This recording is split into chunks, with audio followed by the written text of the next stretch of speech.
11ஆம் ஆண்டுக்குரிய ஐடி பாடத்தை நாங்க படிக்க ஆரம்பிக்கிறோம். இந்த பாடத்துல நாங்க படிக்க வேண்டிய விஷயம் என்னென்றால், பிரச்சனைகளை தீர்ப்பதற்கு செய்திகளை எழுதுதல் என்ற விஷயம் தான் நாங்க படிக்கிறோம். எங்களுக்கு நாங்க ப்ரோக்ராமிங் லாங்குவேஜஸ் படிக்கிறதுக்கான ஒரு பேஸ் ஒன்றை தான் நாங்க இங்க போடுறது 11ஆம் ஆண்டுல. ஒரு ப்ரோக்ராமிங் லாங்குவேஜை செய்யறதாக இருந்தால் எங்களோட மைண்ட் செட் எப்படி இருக்கணும் என்றால், எங்களோட மைண்ட் செட் ஒரு ப்ரோக்ராமரோட மைண்ட் செட்டாக எங்களோட மைண்ட் செட் மாறணும். நாங்கள் லொஜிக்கலாக திங்க் பண்றாக்களாக நாங்க மாறணும். அப்பதான் எங்களுக்கு என்ன செய்யலாம் என்றால், ப்ரோக்ராம் உண்ட டெவலப் பண்றதுக்கு இயலும். ப்ரோக்ராம் உண்ட டெவலப் பண்றதாக இருந்தால் எங்களோட மைண்ட் செட் ஈகணும் ஒரு ப்ரோக்ராமரோட மைண்ட் செட்ல வரணும். அப்ப அந்த எங்களோட லொஜிக்கல் திங்கிங்க்கு எங்களை உட்படுத்துறதுக்கான ஒரு ப்ராசஸாக தான் இந்த பாடம் இருக்குது. முதலாவது பாடம் இருக்குது. அதாவது ஒரு ப்ரோக்ராம் உண்ட எப்படி செய்யலாம், அத ஒரு விஷயத்த நாங்க எப்படி பார்க்கணும், ஒரு விஷயத்த நாங்க எப்படி விளங்கிக் கொள்ளணும், அந்த விஷயத்துல உள்ள கண்டென்ட் எப்படி விளங்கிக் கொள்ளணும், அதோட ப்ரோசஸ் எப்படி விளங்கிக் கொள்ளணும், இன்புட்டை எப்படி விளங்கிக் கொள்ளணும், அவுட்புட்டை எப்படி விளங்கிக் கொள்ளணும் என்ற விஷயத்தின் ஊடாக எங்களோட மைண்ட அல்லது நாங்க திங்க் பண்ற விதத்தை மாற்றி அமைக்கின்ற ஒரு வேலையாகத்தான் ஒரு பாடமாக இந்த பாடம் இருக்கு. சரியா? அப்ப அப்ப அந்த விஷயம் நாங்க முதலாவது விளங்கிக்கிறோம். ரைட்? இந்த பாடத்துல முழு சாராம்சத்தை தான் நான் இப்ப நான் உங்களுக்கு சொன்னேன். இந்த பாடத்துல சாராம்சம் எங்களை ஒரு லொஜிக்கல் திங்கராக நாங்க எப்படி எங்களை மாற்றிக்கொள்றோம் என்றதை வச்சுதான் நீங்க நாங்க ஒரு லொஜிக்கல் திங்கராக மாறுவோம் இந்த பாடத்தை படிச்சு முடிஞ்சோம். சாதாரணமாக ஒரு விஷயத்தை பார்க்குற மெத்தட்ல இருந்து மாறி நாங்க ஒரு லொஜிக்கலாக ஒரு விஷயத்தை பார்க்கறதுக்குரிய மெத்தடுக்குரியாக்களாக நாங்க மாறுறதுதான் இந்த பாடத்தினுடைய அல்டிமேட் டார்கெட். ரைட்? முதலாவது இந்த பாடத்தினுடைய முழு இந்த பாடத்துடைய டார்கெட் இதுதான். ரைட். ரெண்டாவது நாங்க பார்க்க போறோம் என்னென்றால், இந்த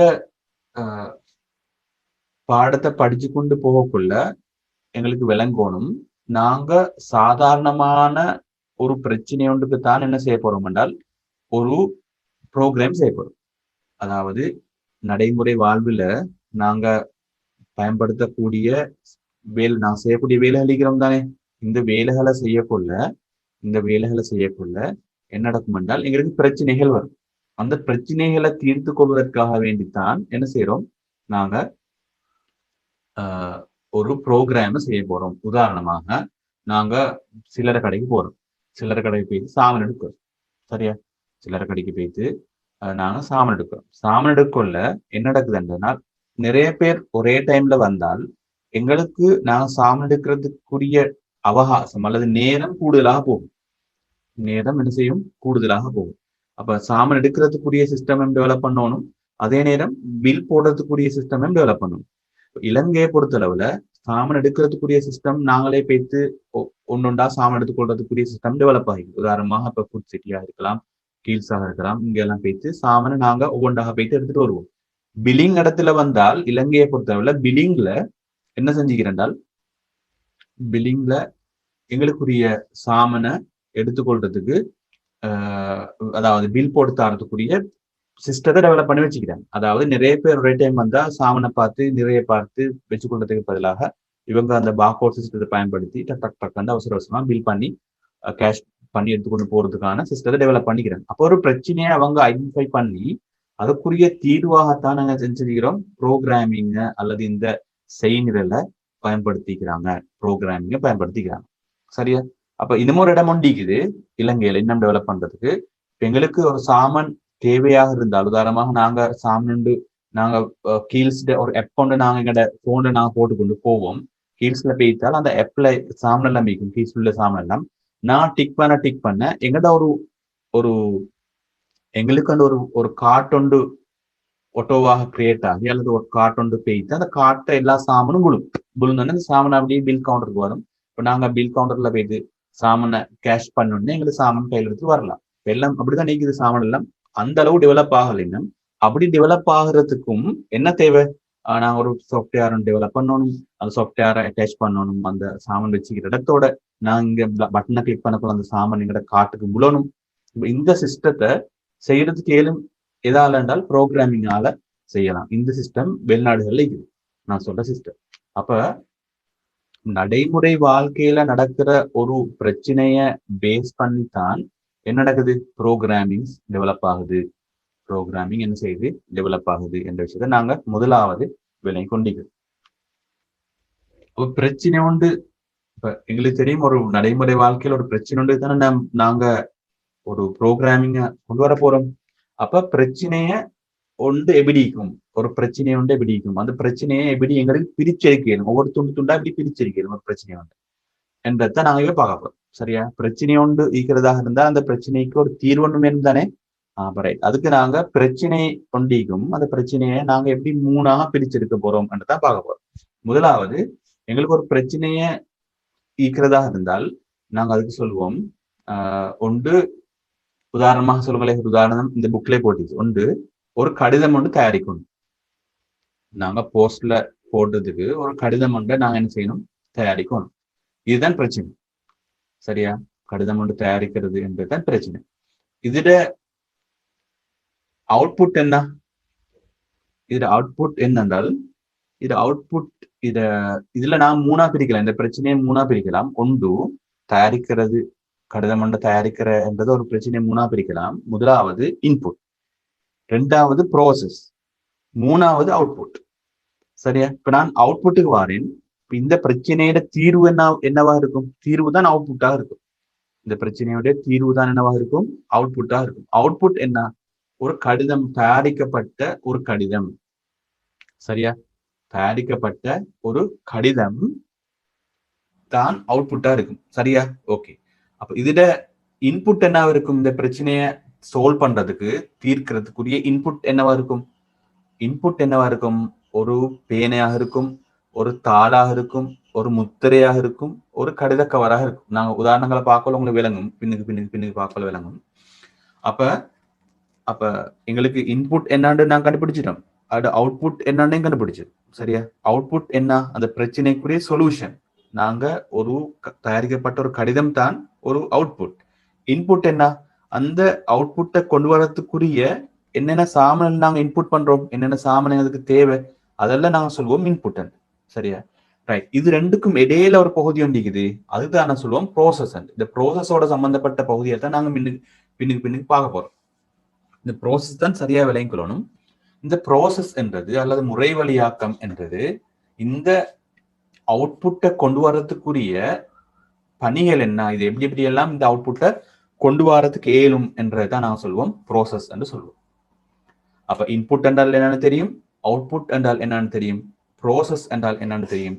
இந்த கடிதத்தை உருவாக்குறதுல ப்ரோசஸ் என்னென்றால், கடிதத்தை எழுதுறது, கடிதத்தை மடிச்சு கவர்ல போடுறது, கடிதத்தை கடித உரையை ஒட்டுதல், கடித உரையை முகவரி எழுதுதல், முத்திரை இடுதல், இப்படி எல்லாம் நாங்க சொல்லுவோம் என்னண்டு இத ப்ரோசஸ் என்று சொல்லுவோம்.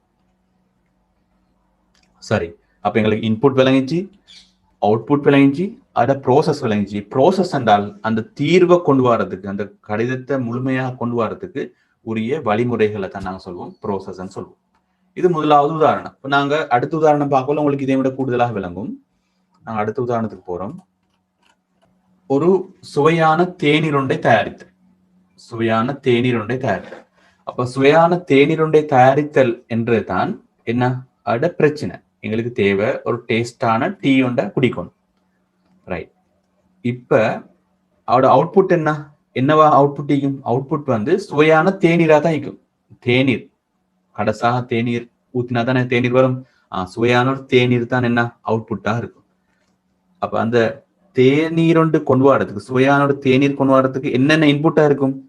சீனி வேணும், தேயிலை வேணும், சுடுதண்ணி வேணும், பச்சஞ்சி கொஞ்சம் வேணும், அல்லது வேற ஏதாவது அதுக்கு சுவையை ஏற்படுத்துறதுக்கு தேவையாக இருந்தால் அதெல்லாம் நாங்க சொல்வோம் இன்புட் என்று சொல்லுவோம். சரியா? அப்ப இந்த இன்புட்டையும் இந்த இன்புட்டை பயன்படுத்தி நாங்க என்ன செய்ய போறோம் என்றால் ஒரு அவுட்புட்டை கொண்டு வர போறோம். ஒரு அவுட்புட் என்ன செய்ய போறோம்? கொண்டு வர போறோம்.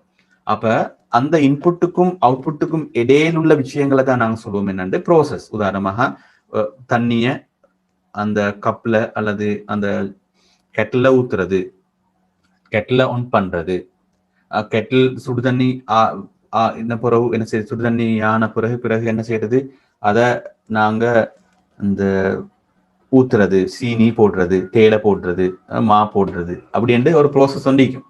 அப்ப கலக்கிறது, கரைக்கிறது என்ற ப்ரோசஸ் இருக்கு. இதெல்லாம் என்னன்னு சொல்லுவோம் நாங்க ப்ரோசஸ் சொல்லுவோம். சரியா? இந்த ப்ரோசஸ் அதை பத்தி தான் நான் பின்னுக்கு பார்க்க போறோம். சரியா? இந்த ப்ராசஸ் எப்படி என்றால், ஒரே சில ப்ராசஸ் வந்து ஒழுங்கா ஒரு தொடராக இருக்கும். இன்னும் சில ப்ராசஸ் வந்து ரிப்பீட் பண்ணப்பட்டு கொண்டே இருக்கும். கண்டினியூவா ரிப்பீட் பண்ணப்பட்டு கொண்டே இருக்கும். அப்படி என்ன செய்யும் என்றால், ப்ராசஸ் வந்து மாற்றம் அடைஞ்சு கொண்டே போகும். அந்த ப்ராசஸ் சம்பந்தமான விளக்கத்தை நாங்க பார்க்கிறோம் பின்னுக்கு. நாங்க இப்ப உதாரணங்களை மட்டும் பார்த்துட்டு போறோம். இந்த ப்ராசஸ்ல தான் இப்ப நாங்க இந்த இதுக்கு புறவுள்ள பாடங்கள், இதுக்கு புறவுள்ள சப்ஜெக்ட், இதுக்கு புறவுள்ள விஷயங்கள் எல்லாம் இந்த ப்ராசஸை பேஸ் பண்ணி தான் இருக்கும். இதுக்கு தான் நாங்க ஒரு அல்காரிதம் செய்வோம், இதுக்கு தான் நாங்க இதைத்தான் நாங்க பிரிக்கிறோம், ஒரு 3 விதமாக பிரிப்போம், அப்படி எல்லாம் வருது இந்த ப்ராசஸ் தான். ரைட். இப்ப மூணாவது உதாரணத்தை பாருங்க. மூணாவது உதாரணம், புத்தக பொதி ஒன்றில் 40 பக்கம் 80 பக்கம் புத்தகங்களை ரேவதி கீதா அந்த இரு சகோதரர்களுக்கு இடையே முறையே விநியோகித்து. இப்ப ரேவதிக்கு 40 பக்கம் உள்ள புத்தகம் வேணும், கீதாவுக்கு 80 பக்கம் உள்ள புத்தகம் வேணும். இந்த 2 புத்தகங்களையும் ரேவதிக்கும் கீதாவும் கொடுக்கணும். ஆனா ஒரு புத்தக பொதி ஒன்று, டோட்டல் அதுல எத்தனை புத்தகம் மிகிறன்னு தெரியாது, ஒரு நிறைய பொதிகள் கொஞ்சம். அப்படியாக இருந்தால் இதை எப்படி கொடுக்கலாம் என்றுதான் பிரச்சனை. இதுக்கு உள்ளீடு என்ன? புத்தக பொதி தான் உள்ளீடு. வெளியீடு என்ன? புத்தக பொதியில 40 பக்கம் உள்ளத ரேவதிக்கும் 80 பக்கம் உள்ளத கீதாவுக்கும் கொடுக்கறதான் இந்த வெளியீடு. இப்ப நான் சொல்ல போறோம், இதை எப்படி கொடுக்க போறோம் என்று தான் சொல்ல போறோம். எப்படி கொடுக்கலாம்? இந்த ப்ராசஸ், புத்தக பொதியை திறத்தல். முதலாவது என்ன செய்யறோம்? புத்தக பொதியை திறக்கிறோம், பொதியிலிருந்து ஒரு புத்தகத்தை எடுக்கிறோம், அதை பார்க்கிறோம், அந்த புத்தக பக்க என்ன பார்க்கிறோம்? 40. அப்ப ரேவதி கொடுக்கிறோம். நாங்க கீதாவுக்கும் ரேவதிக்கும் புத்தகங்களை கொடுக்க போறோம். இந்த புத்தகங்கள் வந்து 40 பக்கமா அல்லது 80 பக்கமா என்றதை அவங்க தீர்மானிச்சு கொள்றதுக்காக வேண்டி, அதாவது கொடுக்கணும்ன்றதை எடுக்கிறதுக்காக வேண்டி, முதலாவது நாங்க புத்தகத்தை பொதியை திறந்து ஒரு புத்தகத்தை எடுக்கிறோம். அந்த புத்தகம் வந்து 40 பக்கமான்னு பாக்குறோம். ஓகே, இது 40 பக்கம், அப்ப ரேவதி கொடுக்கும். இன்னொரு புத்தகத்தை எடுக்கிறோம், அல்லது ஒரு புத்தகத்தை எடுக்கிறோம், அந்த புத்தகம் வந்து 80 பக்கமாக இருக்குது, அப்ப அதை என்ன செய்யறோம்? கீதா கொடுக்குறோம். இப்படி இதை வந்து கண்டினியூவா செய்யறோம். அதோட எங்க வேலை முடியுது இல்ல, புத்தகம் முடியங்காட்டியும், அதாவது புத்தகம் முடியங்காட்டியும் அதே வேலை நாங்க ரிப்பீட் பண்ணி செஞ்சு கொண்டே இருப்போம். இந்த முறை வெளியாக்கத்துல இப்ப ரிப்பீட்ன்ற ஒரு ஆப்ஷன் வருது. அல்லது நாங்க பாடசாலையில போனா எங்களுக்கு தெரியும், பாடசாலையில டீச்சர் வந்து பேர் கூப்பிடுவா, குமார் வந்திக்கிறா, அகமட் வந்திக்கிறா அந்த பேர் வாச்சு கொண்டே போவா. அப்ப அகமட்னு சொன்ன உடனே என்ன செய்வாரு? அகமட் பிரசன்ட் டீச்சர்ன்னு சொல்லுவா. அப்ப என்ன செய்யற? பிரசன்ட் பண்ணாலும் அவங்கள திரும்ப என்ன செய்ய? குமார வாசிப்பார். அவங்கள திரும்ப வாசிக்கொண்டே இருப்பாங்க. இது ரிப்பீட் பண்ணிக்கொண்டே இருக்கும். கடைசி வரம் காட்டியும், கிளாஸ்ல 30 பேர் இருக்கிறதா இருந்தால் 30 பேர் வரம் காட்டியும் அந்த ரிப்பீட்டிஷன் நடந்து கொண்டே இருக்கும். அப்ப இதுக்குதான் சொல்லுவோம் நாங்க ரிப்பீட் பண்றதுன்னு சொல்லுவோம். அதை நாங்க பிறகு பார்ப்போம். அப்ப அப்படி ஒரு விஷயம் நடக்குது. முறை வழியாக்கத்துல ஒரு ரிப்பீட், ஒரு சேஞ்ச் நடக்குது. நாங்க ஏற்கனவே பார்த்த மாதிரி இல்ல, தேநீர் ஊத்துறதுக்கான ஒரு ப்ராசஸ் ஒண்டிக்கு, ஒரு ஒழுங்கு ஒண்டிக்கு. இந்த ஒழுங்கு படி வந்தா தான் நாங்க முதலாவது தேநீர் ஊத்தலாம், முதலாவது தண்ணியை சுட வைக்கணும். அப்படி ஒரு ஒழுங்கு ஒண்டிக்கு, அந்த ஒழுங்குக்கு வந்தால்தான் என்ன செய்யலாம்? தேநீர் ஊத்தலாம். அதே நேரம் கடித எழுதுற சம்பந்தமாகவும் முதலாவது பேப்பர் எடுக்கணும், பேன் எடுக்கணும், கடிதத்தை எழுதணும். எழுதின கடிதத்தை தான் நாங்க உரையில போடணும். ஆரம்பத்துல உரையில போட்டுக்கொண்டு பிறகு கடிதத்தை எழுதுறதுக்கு இயலாது. அந்த ஒழுங்கு ஒண்டிக்கு, அந்த ஒழுங்க நாங்க பின்பற்றணும். அந்த ஒழுங்க பத்தியும் நாங்க பின்னுக்கு பார்ப்போம். அப்ப இந்த 3 விஷயங்களை பேஸ் பண்ணித்தான் நாங்க 3வது பிரச்சனையும் பார்க்கிறோம். அதே நேரம் எங்களுக்கு இன்னும் 4 பிரச்சனைகள் இருக்குது. இந்த 4 பிரச்சனைகளை நாங்க பாக்குறதா இருந்தால், பிரச்சனை 4 பாருங்க. 2 எண்களை கூட்டுறது, 2 எண்களை கூட்டுறது. அப்ப அது ஒரு பிரச்சனை. 2 எண்களை தந்து இந்த 2 எண்களை கூட்டணும். அப்ப என்ன உள்ளீடு? இன்புட் என்ன? இன்புட் வந்து 2 எண்கள். வெளியீடு என்ன? அட கூட்டுத்தொகை. இப்ப 2 2 4 என்ற கூட்டுத்தொகை தான் வெளியீடு. 4 என்றது கூட்டுத்தொகை, அது வெளியீடு. 2 2 என்ற எண்கள் இரண்டும் உள்ளீடு. அப்ப முறை வழியாக்கம் ப்ராசஸ் என்னென்றால் 2யும் 2யும் கூட்டுதல், 2யும் 2யும் கூட்டுதல் தான் ப்ராசஸா இருக்கு. அதே மாதிரி ஒரு செவ்வகத்தின் பரப்பளவை காணுதல், செவ்வகத்திட பரப்பளவை காணுதல். அப்ப அது உள்ளீடு என்னென்றால் பரப்பளவு தான் எங்களை வெளியீடு. எங்களுக்கு தெரியும் அந்த இந்த பிரச்சனையை எது கேட்கிறாங்களோ அதுதான் எங்களோட வெளியீடா இருக்கும். அப்ப உள்ளீடு என்னென்றால் செவ்வகத்திட நீளமும் செவ்வகத்திட அகலமும் உள்ளீடா இருக்கும். அப்ப முறை வழியாக்கம் அல்லது ப்ராசஸ் என்பது அந்த நீளத்தையும் அகலத்தையும் பெருக்கி வாரத்தை நாங்க சொல்வோம் ப்ராசஸ் சொல்லுவோம். அப்ப பிரச்சனை 6 பார்ப்போம். 2 எண்களில் பெரிய எண்ணை காணுதல். 2 எண்கள் தரப்பட்டு அதுல பெரிய எண்ணை காணுதல். அப்ப இது என்ன தீர்வு? என்ன இந்த வெளியீடு? என்ன அவுட்புட்? என்ன பெரிய எண். உள்ளீடு என்னென்றால் 2 எண்கள், ஒரு எண் இன்னொரு எண், 2 எண்கள் தான் உள்ளீடு. அவுட்புட் வந்து பெரிய எண். எது பெரிய எண்ணு தெரியாது எங்களுக்கு, 2 எண் தந்திக்கிறாங்க, அதுல எது பெரிய எண்ணு தெரியாது. அப்ப அதை காண்றதுக்குரிய முறை தான் என்ன, நாங்க முறை வழியாக்கம் சொல்வோம். அதுல எங்களுக்கு பல முறைகள்ல காணலாம், அது பெரிய எண் இப்படி சிறிய எண் சொல்லி. அதை எப்படி காண்றன்ற விடயம் தான் நான் சொல்வோம் முறை வழியாக்கம்னு சொல்லுவோம். ரைட். இங்க வந்து ஒப்பிட்டு காண்றதுக்கு சொல்லிக்கிறாங்க. ஒரு எண்ணோட இன்னொரு எண்ணை ஒப்பிட்டு அதுதான் பெரிய எண் என்று காண்றதுக்கு ஒரு மெத்தட் சொல்லிக்கிறாங்க. ரைட். ஓகே. அப்ப அடுத்தது 7வது ஒரு விஷயம், 7வது பிரச்சனை என்னென்றால் ஓர் எண் ஒற்றை எண்ணா அல்லது இரட்டை எண்ணா என்று காண்றதுக்கான ஒரு விடயம். அப்ப இதுல தீர்வு என்ன அல்லது வெளியீடு என்னென்றால் எண்ணின் வகை, அது ஒற்றை எண்ணா இரட்டை எண்ணா என காண்றதுதான் அது வெளியீடாக இருக்கும். முறை வழியாக்கத்துல ஒரு எண்ணை ரெண்டால பிரித்தால் மீதி 0 இருந்தால் அது இரட்டை எண்ணாகவும், மீதி 1 இருந்தால் அது ஒற்றை எண்ணாகவும் இருக்கும் என்றுதான் நாங்க என்ன செய்ய போறோம் என்றால் காண போறோம். அப்ப நாங்க இதுவரை படிச்ச விஷயம் என்னென்றால் எங்களுக்கு பிரச்சனைகள் இருக்குது. இந்த பிரச்சனைகளை நாங்க என்ன செய்யலாம் என்றால் இதுக்கான தீர்வை கொண்டு வரலாம். தீர்வை கொண்டு வர்றதுக்கு உரிய ஒரு இந்த விஷயங்கள் எங்களுக்கு 3ஆக பிரிக்கலாம். 1 உள்ளீடு, 2 முறை வழியாக்கம், 3வது நான் சொல்லுவோம் வெளியீடுன்னு சொல்லுவோம். சரியா? பிரச்சனைகளை பகுப்பாய்வு செய்து இந்த பிரச்சனைகளோட உள்ளீடு என்ன, இந்த பிரச்சனைகளோட வெளியீடு என்ன, இந்த பிரச்சனைகளோட ப்ராசஸ் என்ன, இந்த எந்த ப்ராசஸ் மூலமாக போனா எங்களுக்கு இந்த பிரச்சனைக்கு தீர்வு கொண்டு வரலாம் என்ற விஷயத்தை தான் நாங்க பார்க்கிறோம் இந்த பகுப்பாய்வுன்னு சொல்லி. இதோட சேர்த்து நான் சொல்றேன், இப்போ ஒரு பிரச்சனைக்கு ஒரு வெளியீடா இருக்கும், ஒரு பிரச்சனை ஒன்றிக்கும், அந்த பிரச்சனைக்கு தீர்வு ஒன்றா இருக்கும், நாங்க இன்புட் ஒன்றா இருக்கும். ஆனால் இந்த ப்ராசஸ் தானே, இந்த ப்ராசஸ் ஒன்றாக இருக்கணும் என்ற அவசியம் இல்லை. இந்த ப்ராசஸ் இது ஒரே இந்த ப்ராசஸ்ல தான் வரணும் என்று இருக்க வேண்டிய அவசியம் இல்லை. உதாரணமாக நான் சும்மா சொல்றேன் உங்களுக்கு. உதாரணமாக இப்ப நாங்க ஒரு செவ்வகத்திட நீளத்தையும் செவ்வகத்திட பரப்பளவை காண்றோம். சரியா? அல்ல செவ்வகத்திட சுற்றளவை காண்றோம். என்றா எங்களுக்கு தெரியும் செவ்வகத்திட சுற்றளவு நீளம், 2 நீளங்களையும் 2 அகலங்களையும் நாங்க என்ன செய்யணும், கூட்டணும். தான் செவ்வகத்திட சுற்றளவு வரும். அப்ப அது ஒரு மெத்தட். எங்களுக்கு அப்படி செய்ய மேலும், அல்லது எங்களுக்கு ஒவ்வொரு பக்கத்தையும் கூட்டவும் மேலும். நீளம் அகலம் அது கூட்டவும் மேலும், அல்லது நீளத்தையும் அகலத்தையும் கூட்டி 2ஆல பெருக்கவும் மேலும். சரி, இப்படி இதெல்லாம் முறைகள், பல முறைகள்ல எங்களுக்கு அதை தீர்வுக்கு கொண்டு வரலாம். அது சம்பந்தமாகவும் நாங்க இந்த பாடத்துல படிப்போம். பின்னுக்கு போக்கலாம், எங்களுக்கு படிச்சுக்கொள்ளலாம். ரைட். இப்ப நாங்க பார்த்தோம் இந்த பகுப்பாய்வு செய்யற முறை எப்படின்னு பார்த்தோம். அடுத்தது நான் பார்க்க போறோம் என்றால் மாற்று தீர்வுகளை நான் காணும். இப்பதான் நாங்க பார்க்க போறோம் மாற்று தீர்வுகள். இப்ப நான் சொன்ன விஷயம் சொல்றது மாற்று தீர்வுகள், ஆல்டர்னேட்டிவ் சொல்யூஷன்ஸ் சொல்லுவோம். Alternative solutions. நாங்க ஒரு பிரச்சனைக்கு பல சொல்யூஷன்ஸ் இருக்கும். ஒரு பிரச்சனைய முடிச்சு கொள்றதுக்கு, ஒரு பிரச்சனையிலிருந்து நான் விடுபட்டு தீர்வை நோக்கி போறதுக்கு பல சொல்யூஷன்ஸ் இருக்கும். அந்த பல சொல்யூஷன்ஸ்கள் என்ன என்றதை நாங்க அறிந்திருந்தால் எங்களுக்கு லேசா இருக்கும். எங்களுக்கு ஒரு பிரச்சனையை தீர்ப்பதற்கு ஒரு சொல்யூஷன் மட்டும் இல்ல, ஒரு பிரச்சனையை தீர்ப்பதற்கு பல சொல்யூஷன்ஸ் இருக்கும். அந்த பல சொல்யூஷன்ஸ்ல இருந்து நாங்க ஒரு சிறந்த ஒரு சொல்யூஷனை நாங்க தேர்ந்தெடுத்து கொண்டால் எங்களுக்கு அந்த பிரச்சனையை இலகுவான முறையில தீர்த்து கொள்ளலாம். அதுக்கு ஒரு சிறந்த ஒரு உதாரணம் போட்டிக்கிறாங்க இந்த புத்தகத்துல. உதாரணமா நாங்க நீங்க பாடசாலைக்கு பாடசாலைக்கு போற உங்களோட பேருந்து அல்லது நீங்க போற வாகனம் என்ன செய்யுது, இடையில நிக்குது. அந்த வாகனத்துக்கு மேல அங்கால போறதுக்கு இயலாது. அப்படி போக இயலாத ஒரு கட்டத்துல நீங்க பாடசாலைக்கு போகத்தான் ஒன்று கட்டாயம். போகணும் என்ற அந்த சொல்யூஷனை நோக்கி போறதுக்கு நீங்க என்னென்ன மாற்று தீர்வுகளை உங்களுக்கு இனம் காண்றதுக்கு இயலும். உங்களுக்கு என்ன செய்யலாம், பாடசாலைக்கு போற வேறொரு வேன்ல உங்களுக்கு என்ன செய்யலாம், பாடசாலைக்கு போகலாம்.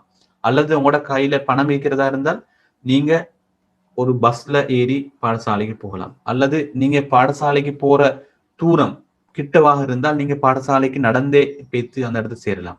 அல்லது வேற குறுகிய ஷார்ட் வேஸ் ஏதாவது இருக்கிற பாடசாலைக்கு போறதுக்கு அப்படி போகலாம். அல்லது பெற்றோருக்கு நீங்க அறிவித்து பெற்றோரை வர சொல்லி பெற்றோரோட நீங்க பாடசாலைக்கு போகலாம்.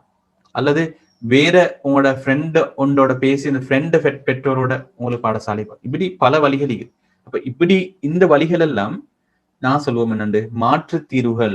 இந்த மாற்று தீர்வுகளை நடைமுறைப்படுத்துவதன் ஊடாகவும் உங்களுக்கு அந்த உங்களோட தீர்வுகளுக்கு, அதாவது உங்களோட சொல்யூஷனுக்கு அல்லது அவுட்புட்டுக்கு பேய்த்து சேரலாம் என்றதை நான் பார்க்கிறோம். அதே ஒரு உதாரணத்தை நாங்க போட்டுக்கிறோம். இங்க செவ்வகத்தினுடைய சுற்றளவை காண்றதுக்கு அதே உதாரணம் சொல்லிக்கிறாங்க. செவ்வகத்தினுடைய சுற்றளவை காண்றதுக்கும் இங்க நாங்க பாக்குறோம் மாற்று தீர்வு வழங்கப்பட்டிருக்குது. ஒன்று, செவ்வகத்தினுடைய நீளத்தையும் அகலத்தையும் எங்களுக்கு கூட்டலாம். அல்லது நாங்க செவ்வகத்தினுடைய நீளத்தை 2ஆல் பெருக்கி அகலத்தை 2ஆல் பெருக்கலாம். அல்லது செவ்வகத்தினுடைய நீளத்தையும் அகலத்தையும் கூட்டி அதை 2ஆல் பெருக்கலாம். எப்படி நாங்க கண்டாலும் எங்களுக்கு ஒரு தீர்வு வரும். இப்ப நாங்க ஏன் இந்த மாற்று தீர்வுகளை நாங்க ப்ரோக்ராமிங்ல யோசிக்கிறோம் என்றால், எங்களுக்கு இலகுவான முறையில கோடிங்கை எழுதி கொள்றதுக்கு ஏழுமாக இருந்தால் தான் எங்களோட கோடிங் சக்சஸா இருக்கும், மாற்றிக்கொள்றதுக்கு ஏழுமா இருக்கும், பிறகு சேஞ்ச் பண்ணக்கூடியதா இருக்கும்.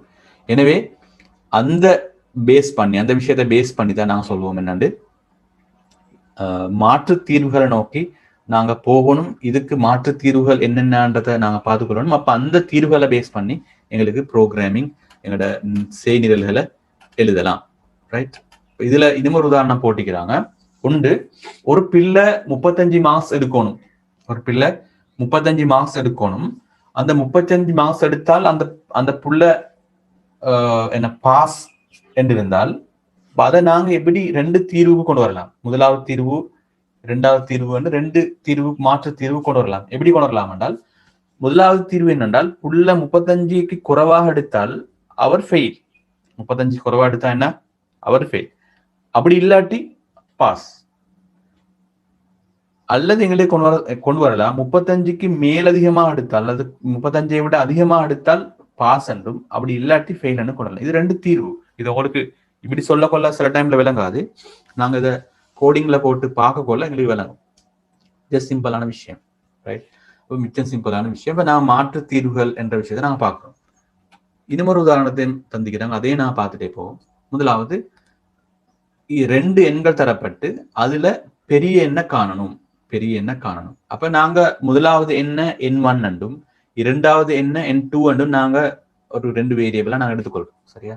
அப்ப முதலாவது என்னன்றது N1, N2ஐ விட பெரியது எனின் அதாவது N1 ஆனது N2ஐலும் பெரியதெனின், அப்ப பெரிய எண் என்ன? அப்ப N1 தான் பெருசு. N2 N1ஐ விட பெரிதாக இருந்தால் N2 தான் பெரிது என்ற ஒரு தீர்மானத்துக்கு வரலாம். முதலாவது விஷயம். முதலாவது நாம் கணிப்பிட்ட மாறு. இரண்டாவது முறையில் எப்படி எங்களுக்கு தீர்வுக்கு வரலாம் என்றால் N1 இருந்து N2 கழிக்க. அப்படி கிடைக்கிற பெருமானம் 0ஐ விட பெரியதாக இருந்தால் N1 பெருசி. அப்ப கிடைக்கிற பெருமானம் 0ஐ விட சிறியதாக இருந்தால் N2 பெருசி என்ற ஒரு தீர்மானத்துக்கு வரும். நீங்க இப்படி பாக்குறது உங்களுக்கு சில டைம்ல விளங்காமிக்கும். இப்ப நாங்க இதை ஒரு சின்ன ஒரு எக்ஸசைஸ் ஒன்று செஞ்சு பார்த்தால், எங்களோட ப்ரோக்ராமிங் எக்ஸசைஸ் செஞ்சு பார்த்தா எங்களுக்கு லேசாக விளங்கும். இதை நீங்க ஓரளவு சும்மா ஞாபகம் வச்சுக்கோங்க. அதாவது பல்வேறுபட்ட சொல்யூஷன், ஆல்டர்னேட்டிவ் சொல்யூஷன்ஸ் இருக்கிறது என்ற விஷயத்தையும் ஞாபகம் வச்சுக்கோங்க. சரியா? நாங்க இந்த படிச்ச பாடத்தை கொஞ்சம் நான் மீட்டி கொண்டுட்டு நாங்க இந்த பாடத்தை முடிப்போம். நாளைக்கு அடுத்த பாடங்களை எங்களுக்கு படிக்கலாம். ரைட். அல்கோரிதம் சம்பந்தமாக நாங்க நாளை பார்ப்போம். ஆரம்பத்துல நான் பார்த்த விஷயம் என்னென்றால், எங்களுக்கு நான் ஒரு சின்ன ஒரு பகுதி தான் பார்த்துக்கிறோம். ஆனால் இது பேஸை நாங்க அழகான பேஸை போட்டுக்கொண்டு போனால் எங்களுக்கு இந்த பேஸ்ல எங்களோட கட்டிடத்தை, இந்த ஐசிடி என்ற கட்டிடத்தை அல்லது இந்த நாலேஜ் அப்படியே டெவலப் பண்ணிக்கொண்டே போகலாம். பேஸ் ஒழுங்காக இருக்கணும். பேஸ் ஒழுங்கு இல்லாம இருந்தால் நாங்க மேல கட்ட கீழே விழுந்துடும். எங்களுக்கு ஒன்றோட ஒன்று தொடர்பு இல்லாம நிற்கும். எல்லாம் தொடர்பாக தான் நிற்குது. எனவே நான் கொஞ்சம் இதை பேஸ் ஒழுங்கா வச்சுக்கொள்ளணும். அந்த ஐடியாவை அழகா போட்டுக்கொள்ளணும். முதலாவது நான் பார்த்தோம், பிரச்சனைகளுக்கு தான் நாங்க சொல்யூஷன் காண்றோம். பிரச்சனைகள் இருக்குது. நடைமுறையில் உள்ள பிரச்சனைகளுக்கு தான் நாங்க என்ன செய்ய போறோம் என்றால் எங்களோட ப்ரோக்ராமிங் செய்யறோம். ப்ரோக்ராமிங் செய்யறது நடைமுறையில் உள்ள பிரச்சனைகளுக்கு. எனவே நடைமுறையில் உள்ள பிரச்சனைகள் எங்களுக்கு என்ன செய்யலாம் என்றால் பகுப்பாய்வு செய்ய தெரிஞ்சுக்கணும். என்ன இதோட இன்புட் என்ன, இதோட அவுட்புட் என்ன என்று பகுப்பாய்வு செய்ய தெரிஞ்சுக்கணும். அந்த இன்புட்டுக்கும் அந்த அவுட்புட்டையும் பேஸ் பண்ணி அல்லது இந்த அவுட்புட்டை கொண்டு வரதுக்கான எங்களுக்குரிய வழிமுறைகள் என்ன, ப்ரோசஸ் என்ன என்றதை பத்தி நாங்க பார்த்தோம். முதலாவது விஷயம் ப்ரோசஸ் என்னன்னு பார்த்தோம், ரைட்?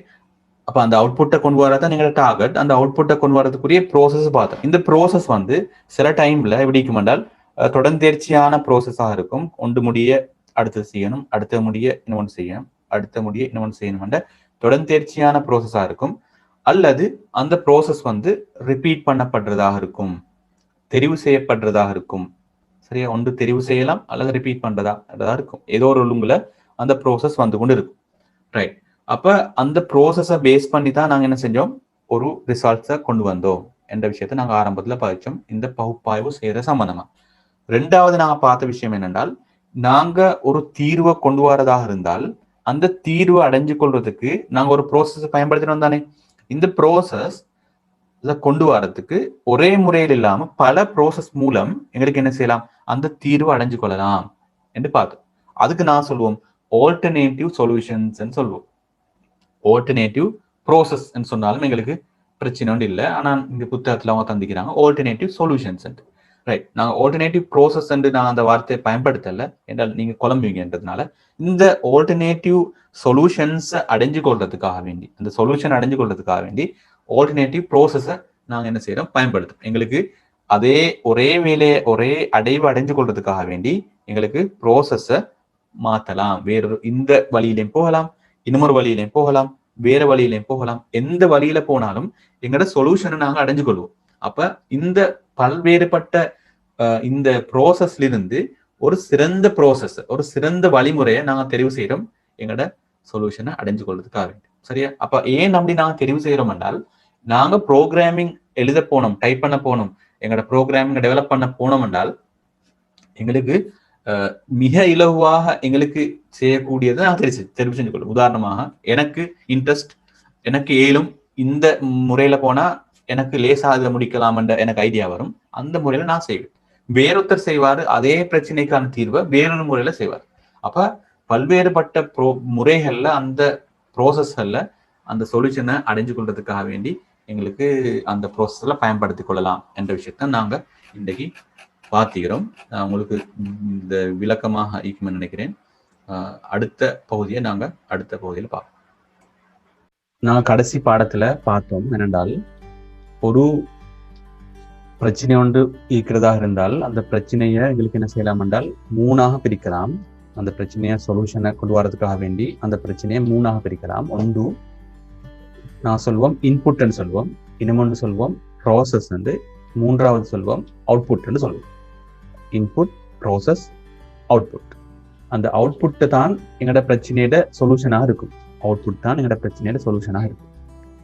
இன்புட் என்றது அந்த பிரச்சனையை தீர்ப்பதற்காக வேண்டி நாங்க போடுற அல்லது பயன்படுத்தப்படுற உபகரணங்களாக இதுவாகவும் இருக்கும் இன்புட். ப்ராசஸ் தான் நான் சொல்வோம் அதற்கு எப்படி அந்த பிரச்சனையை அடைந்து கொள்வதற்காக வேண்டி அதை எப்படி ஒழுங்குபடுத்திக் கொள்ளலாம் என்ற விஷயத்தை நாங்கள் லாஸ்ட் கிளாஸ்ல பார்த்தோம்.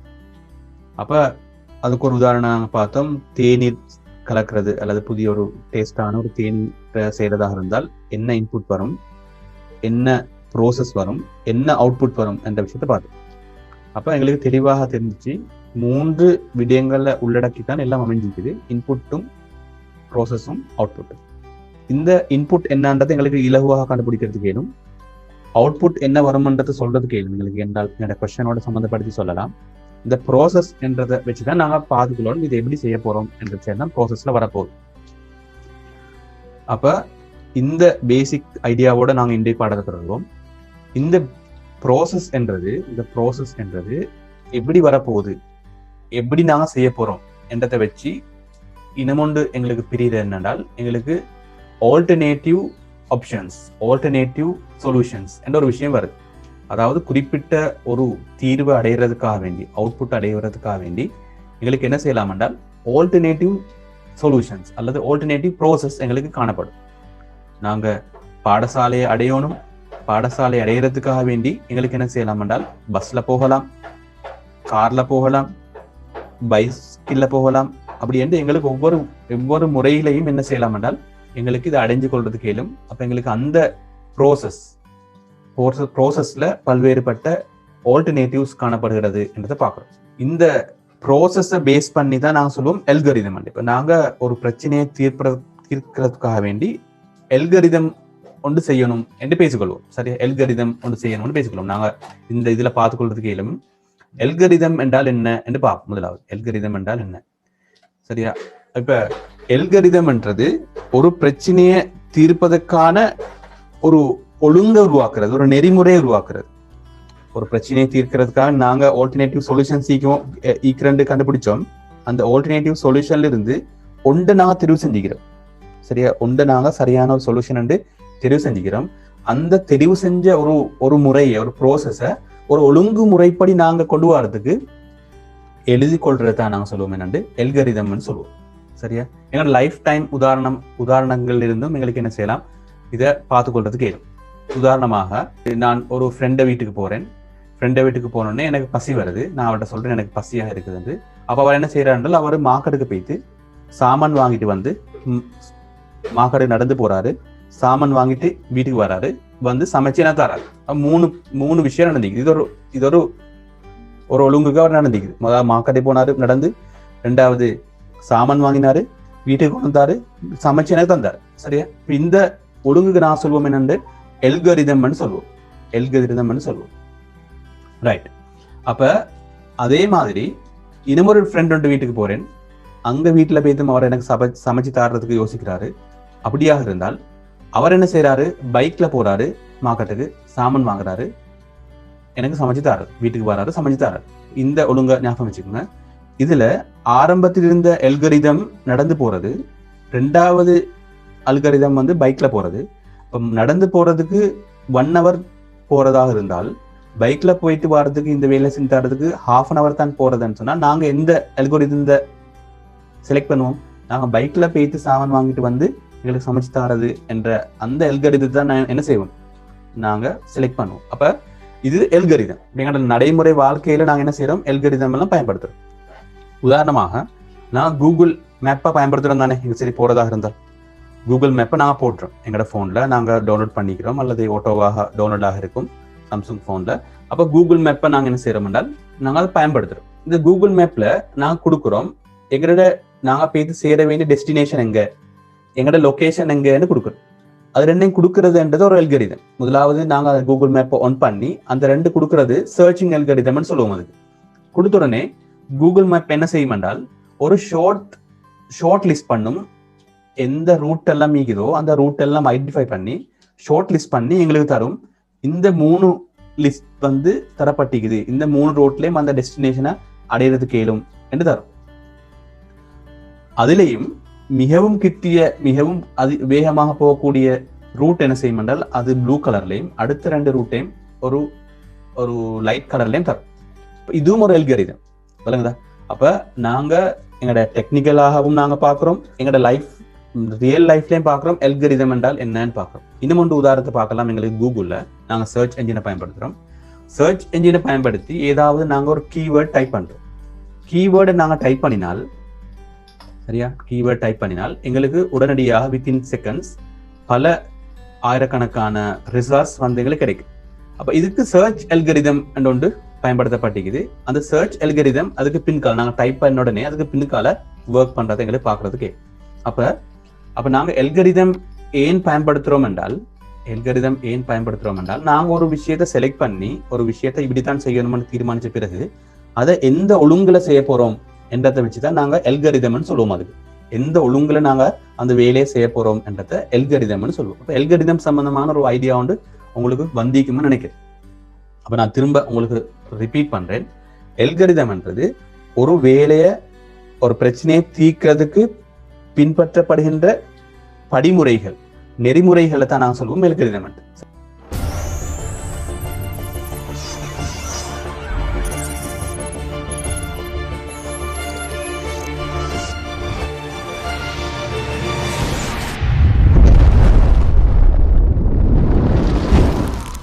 ஒரு உதாரணத்துக்கு வருவோம். கடிதம் ஒன்று எழுதுறது சம்பந்தமா நாங்க பார்த்தோம். கடிதம் ஒன்று எழுதி போஸ்ட்ல போடுறது சம்பந்தமா அதோட எல்கரிதம் என்னென்றால் நாங்க ஆரம்பத்துல பார்த்தது கடிதத்தை எழுதணும். முதலாவது ஒரு கடிதத்தை மடிக்கணும், கடித உரையில போடணும், முகவரி எழுதணும், முத்திரை ஒட்டணும், அஞ்சலி இடணும். இதுதான் எல்கரிதம். இந்த ஒழுங்குல தானே நாங்க செய்ய போறோம். எங்களுக்கு இதை ஒழுங்க மாத்தி கொள்றதாக இருந்தால் முத்திரைய முகவரி எழுதுறதையும் முத்திரையை ஒட்டுதலை மாத்திரம் என்ன செய்யலாம் எங்களுக்கு மாத்திக்கொள்ளலாமே தவிர அடுத்தது எல்லாம் ஒழுங்காக வர வேண்டும். அந்த ஒழுங்கு தான் நாங்க சொல்லுவோம் எல்கரிதம்னு சொல்லுவோம். சரியா? அதே நேரம் இதை ஒழுங்க நாங்க என்ன செய்வோம், எங்கட கோடிங் செய்யக்குள்ள அல்லது நாங்க டைப் பண்ணக்குள்ள இது நாங்க எங்கட கோடிங்ல வரும். இந்த ஒழுங்குக்கு படித்தான் இது வரணும்ன்றதை ஒழுங்கு வரும். அதுதான் நாங்க எல்கரிதம்னு சொல்லுவோம். இரண்டாவது உதாரணம்னு சொல்றதாக இருந்தால் 500 கிராம் சீனிய தராசில போட்டு நாங்க இருக்கோம். முதலாவது என்ன செய்யணும், அதுக்கு அந்த எல்கரிதம் என்ன, முதலாவது சீனிய என்ன செய்யணும் என்றால் நாங்க பேக்ல போடணும். அந்த பேக்கை கொண்டு போய்த்து தராசில வைக்கணும். அதுக்கு பிறகு பார்க்கணும் தராசில அதோட வாசிப்பை பார்க்கணும் எவ்வளோன்னு காட்டுதுன்னு சொல்லி. அப்ப அந்த வாசிப்பு 500 கிராம்லையும் விட குறைவாக இருந்தால் என்ன செய்யணும் என்றால் சீனிய நாங்க 500 கிராம் வரம் காட்டியும் சீனியால போடணும். அந்த வாசிப்பு 500 கிராமையும் விட கூடியதாக இருந்தால் நாங்க 500 கிராம் வரம் காட்டியும் சீனிய அந்த பையிலிருந்து வெளியெடுக்கணும், மாற்றணும். அப்ப எப்ப 500 கிராமுக்கு சமனாக அந்த பை இருக்குமோ அப்ப என்ன செய்ய முடியாது, நாங்க அந்த பைய தராசிலிருந்து வெளியிடும். இது ஒரு அல்காரிதம், இது ஒரு ஒழுங்கு. இந்த ஒழுங்குல தான் நடக்க போகுது என்றால் எங்கட இந்த வேலை நடக்க போகுது. இப்படி லைஃப்ல உள்ள உதாரணங்களை மாதிரி எங்களுக்கு என்ன செய்யலாம் என்றால் எங்கட நெறிமுறையிலையும் அல்லது எங்கட கோடிங்லையும் அல்லது நாங்க செய்ய போற ப்ரோக்ராமிங்லையும் என்ன செய்யலாம், எங்கட ஒழுங்கான எங்கட எல்கரிதம் சில போட்டுக்கொள்ளலாம். அப்ப எல்கரிதம் ஒழுங்காக போட்டால்தான் என்ன செய்யலாம், எங்கட ப்ரோக்ராமிங் ஒழுங்கா வரும். சரியா? ரைட். இப்ப எல்கரிதம் ஒழுங்காக போடுறதுக்கு கட்டுப்பாட்டு கட்டமைப்பு சொல்லுவோம் அல்லது ஸ்ட்ரக்சர்ஸ், கண்ட்ரோல் ஸ்ட்ரக்சர்ஸ் சொல்லுவோம். இந்த கண்ட்ரோல் ஸ்ட்ரக்சர்ஸ் மூலம் என்ன செய்யலாம், இந்த எல்கரிதம் பிரிச்சு கொள்ளலாம். சரியா? எல்கரிதம் இலகுவாக எங்களை விளங்கி கொள்றதுக்கு இந்த 3 விஷயங்களை பாக்குறதுக்கு இயலும். நாங்க ஒரு ப்ரோக்ராமிங் ஒன்று செய்ய போறோம். அந்த ப்ரோக்ராமிங் இந்த 3 பேஸ் அடிப்படையாக கொண்டுதான் அமைய போகுது. முதலாவது ஒன்றால் சீக்வென்ஸ், ரெண்டாவது சிலெக்ஷன், மூன்றாவது இட்டரேஷன்ஸ். இப்போ நாங்க இதை கடந்த பாடத்துல நாங்க பார்த்தோம். இலகுவாக சும்மா லேசா உங்களுக்கு தான் சொல்லிட்டு போனேன். தொடரி என்றால் ஒரு விஷயம் ஒவ்வொரு ஸ்டெப்பாக நடந்து போறதாக இருந்தால் அதுக்கு நாங்க சொல்லுவோம் தொடரின்னு சொல்லுவோம். அதாவது ஆரம்ப கட்டத்திலிருந்து இறுதி கட்டம் வரங்காட்டியும் தொடர்ந்தேர்ச்சியாகத்தான் அந்த ஸ்டெப் போறதாக இருந்தால் அதுக்கு நாங்க சொல்லுவோம் என்னண்டு தொடரியன்னு சொல்லுவோம். உதாரணமாக ஒரு கீழ் படியிலிருந்து மேல் படி வரங்காட்டியும் ஒருத்தர் நடந்து செல்றது எங்களோட லைஃப் டைம் உதாரணத்துக்கு நான் சொல்லேன். அப்ப அது ஒரு தொடரி. அல்லது தரம் 1 தரம் 11 வரங்காட்டியும் கல்வி கற்கிறது, அது ஒரு தொடரி. அது மாதிரி கீழிருந்து மேல் வரங்காட்டியும் நாங்க ஒன்றை தாண்டித்தான் அடுத்ததுக்கு போகணும், அடுத்தது தாண்டித்தான் அடுத்ததுக்கு போகணும் என்று இருந்தால் தொடர்ந்தேர்ச்சியாக ஒரு விஷயம் நடக்கணுமாக இருந்தால் அதுக்கு நாங்க சொல்லுவோம் என்னண்டு தொடரின்னு சொல்லுவோம். அப்ப அது சீக்வன்ஸான ஒரு எல்கரிதமாக அந்த எல்கரிதம் இருக்கும். சீக்வன்ஸான எல்கரிதமா இருக்கும். நாங்க அந்த எல்கரிதத்தை எழுத கொள்ள அது சீக்வன்ஸாக வாரதை எங்கிட்ட பாக்குறதுக்கு இருக்கும். இன்னும் சில எல்கரிதம் நாங்க எழுத போற எல்கரிதம் சிலெக்ஷன்ஸ், தெரிவு செய்யறதாக இருக்கும். நாங்க குறிப்பிட்ட ஒரு இடத்துல வச்சு தெரிவு செய்ய வேண்டி வரும். உதாரணமாக நாங்க பாடசாலை தரம் 1க்கு பாடசாலையை புள்ளைய சேர்க்கிறதாக இருந்தால் அந்த புள்ளையோட வயது சரியா ஜனவரி 31ஆம் தேதிக்கு 5 வயதுக்கு கூடியதாக இருந்தால் புள்ளைய பாடசாலையில் அனுமதிக்கலாம். இஃப் கண்டிஷன் அதில் நாங்க பாக்குறோம், அனுமதிக்கலாம். அப்படி இல்லையா, பாடசாலைய 5 வயது இல்லையா, அப்ப பாடசாலை அனுமதிக்கிறதுக்கு இயலாது. சரியா? இன்னும் ஒரு உதாரணம் பார்க்கிறதாக இருந்தால் ஒரு குறிப்பிட்ட ஒரு பாடத்துல பிள்ளை 40 புள்ளிகளை பெற்றிருந்தால் அந்த 40 புள்ளிகளை விட அதிகமான புள்ளிகளை பெற்றிருந்தால் அவர் சித்தி அடைந்து விட்டார். அப்படி இல்லையா, அவர் சித்தி அடையவில்லை. உதாரணங்கள் மூலம் எங்களை விளங்குறதுக்கு லைஃப் டைம்ல இப்படி உதாரணங்களால எங்களை விளங்கிக் கொள்ளலாம். சரியா? இப்ப நாங்க கடந்த கிளாஸ்லயும் பார்த்தோம், ஒரு எண்ணை நாங்க என்ன செய்யறோம், ஒரு எண்ணை 2ஆல பிரிக்கிறோம். 2ஆல பிரிச்சு அந்த 2ஆல பிரிச்ச பிறகு வார மீதம் 0 இருக்கிறதா? அப்படி 0 இருந்தால் இஃப் கண்டிஷன் வருது, இருந்தால் அதில் செலெக்ஷன் வருது, என்ன ஒற்றை எண். அப்படி இல்லையா, இரட்டை எண் என்று ஒரு தெரிவு ஒன்று வருது. அப்ப தெரிவு வரும் பொழுது அது நாங்கள் சொல்லுவோம் சிலெக்ஷன் என்ற ஒழுங்கு படிதான் அந்த எல்கரிதம் அமைய போகின்றது. சரியா? இந்த எல்கரிதம் அமைய போகின்றது. அதே மாதிரி 3வது நான் பார்க்கிறோம் இட்டரேஷன், அதாவது மீள் செய்தல், திரும்ப திரும்ப செய்தல் சொல்லும். குறிப்பிட்ட ஒரு வேலையை திரும்ப திரும்ப அது வாரதாக இருந்தால் நாங்கள் while என்ற லூப்பை பயன்படுத்துவோம். திரும்ப திரும்ப வாரதாக இருந்தால் for என்ற லூப்பையும் பயன்படுத்தலாம். இப்போ அதுக்கு நாங்கள் சொல்றது இந்த இட்டரேஷன்ஸ். உதாரணமாக நாங்கள் வகுப்பில் ஆசிரியர் இடாப்பில் உள்ள பேரை வாசிக்கிறது. அப்ப இடாப்பில் முதல் பேரை வாசிப்பார் ஆசிரியர். அப்ப அந்த மாணவர் வந்திருந்தால் 1 என்று அவர் எழுதி கொள்வாரு. வராவிட்டால் 0 என்று எழுதி கொள்வார். அடுத்த பேரை வாசிப்பாரு. அப்ப மாணவர் வந்திருந்தால் 1 என்று எழுதி கொள்வாரு, 0 என்று வாசிப்பார். இப்படி என்ன செய்யலாம் என்றால் ரிப்பீட்டிஷன் வரும். தொடர்ந்து 40 புள்ளிகள் என்றால் 40 புள்ளிகள் வரங்காட்டியும் இது தொடர்ந்து கொண்டே இருக்கும். அதை நாங்கள் ஒவ்வொரு கோடிங்காக ஒவ்வொரு விஷயமாக எழுதி கொண்டு போக மாட்டோம். சின்ன ஒரு கோடிங் அல்லது while என்ற லூப்பை பயன்படுத்தி அல்லது வேற லூப்புகளை பயன்படுத்தி எங்களுக்கு என்ன செய்யலாம் என்றால் இந்த கோடிங்கை செய்யலாம். இதுக்கு நாங்கள் சொல்லுவோம் இட்டரேஷன், மீள் செய்தல் என்று சொல்லுவோம். இப்போ உங்களுக்கு விளங்கிக்கும்னு நினைக்கிறேன். சரியா? இதை பேஸ் பண்ணி பாருங்க. உதாரணமாக எங்களுக்கு தரப்பட்டிக்குது ஒரு 5 இலக்கங்கள் தரப்பட்டிக்குது. சரியா? 5 இலக்கங்கள் தரப்பட்டிக்குது. அந்த 5 இலக்கங்கள் உதாரணமாக 4, 7, 9, 8, 15 என்று ஒரு இலக்கங்கள் தரப்பட்டிருக்கு. இந்த 5 இலக்கங்களும் ஒவ்வொரு இலக்கங்கள். இந்த இலக்கங்கள் எங்களுக்கு என்ன செய்யலாம் என்றால் இந்த இலக்கங்கள்ல 9 என்ற இலக்கத்தை தெரிவு செய்யணும் என்று சொல்லுங்களேன். இந்த 9 என்ற இலக்கத்தை தெரிவு செய்யணும், கணனி தெரிவு செய்யணும். அவ கணனி தெரிவு செய்யறதாக இருந்தால் முதலாவது என்ன செய்யும்? முதலாவது 4 என்ற இடத்துக்கு போகும். இது பார்க்கும், இது 9 ஆண்டு.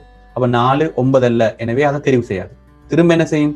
2வது இடத்துக்கு போகும், 7 என்ற இடத்துக்கு போகும். அப்ப 7 என்ற இடத்துக்கு போய் தெரிவு செய்யும். இது 9 பார்க்கும், இல்ல அது 7. அப்ப திரும்ப என்ன செய்யும் என்றால் பின்னால 9 என்ற இலக்கத்துக்கு போய்த்து 9 என்ற இலக்கம் மெச்சாகிற சுட்டி இதுதான் 9 என்ற இடத்தை காட்டும். இல்லைங்களா? இது நாங்க சின்ன ஒரு 5 இலக்கம் கொண்ட ஒரு இலக்கங்கள்ல ஒரு இலக்கத்தை தெரிவு செய்யறதுன்னு வச்சுக்க. அப்ப ஒவ்வொன்றாக என்ன செய்யுது என்றால் அது செக் பண்ணி பார்க்குது. இதே ஒரு 1000 இலக்கங்களாக இருந்தால் 1000 இலக்கங்கள் தரப்பட்டு அதுல ஒரு என்ன தெரிவு செய்யுங்க தரப்பட்டால் என்ன செய்யும் என்றால் கணனி மிச்ச நேரம் எடுக்கும். அந்த 1000 இலக்கங்கள்ல 9 என்ற இலக்கம் எத்தனாவது வந்திக்கிறதோ அது வரங்காட்டி ஒவ்வொன்றாக செக் பண்ணி கொண்டே இருக்க வேண்டி வரும். அப்ப இப்படி ஒரு பிரச்சனைக்கு எங்களுக்கு என்ன செய்யலாம் என்றால் இந்த எல்கரிதம் எதை பயன்படுத்தலாம் என்று பார்க்கலாம். எங்களுக்கு இந்த பிரச்சனைக்கு நாங்க சீக்வன்ஸை பயன்படுத்துறதா இருந்தால் நாங்க ஒவ்வொரு எண்ணாக என்ன செய்யணும்? ஒவ்வொரு எண்ணாக நாங்க இதை பார்க்கணும்.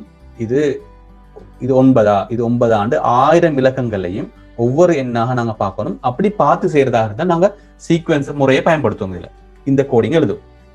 அது பெரிய கோடிங்காகவும் இருக்கும், அதே நேரம் நிறைய டைமும் இருக்கும். அப்ப அதுக்கு பொருத்தமான தெரிவு செலெக்ஷன்ல எங்களுக்கு தெரிவு செய்யலுமா அல்லது மீள் செய்யலுமா, இட்டரேஷன்ல செய்யலுமா அல்லது இட்டரேஷனையும் செலெக்ஷனையும் சேர்த்து ஒரு கோடிங் எழுதலுமா என்றதை எங்களுக்கு என்ன செய்யலாம் என்றால் யோசிக்கலாம். பெரும்பாலும் எங்களுக்கு அந்த இரண்டையும் பயன்படுத்தி ஒரு கோடிங் எழுத வேண்டி வரும். அந்த 9 என்ற இலக்கத்தை 1000 இலக்கங்கள் இருந்து தெரிவு செய்யறது. அப்ப நான் சொன்னது உங்களுக்கு லேசாக விளங்கிக்கும்னு நினைக்கிறேன். அப்ப இந்த கட்டுப்பாட்டு கட்டமைப்பு அல்லது கண்ட்ரோல் ஸ்ட்ரக்சர் என்றது நாங்க எல்கரிதம் எழுத போறோம்.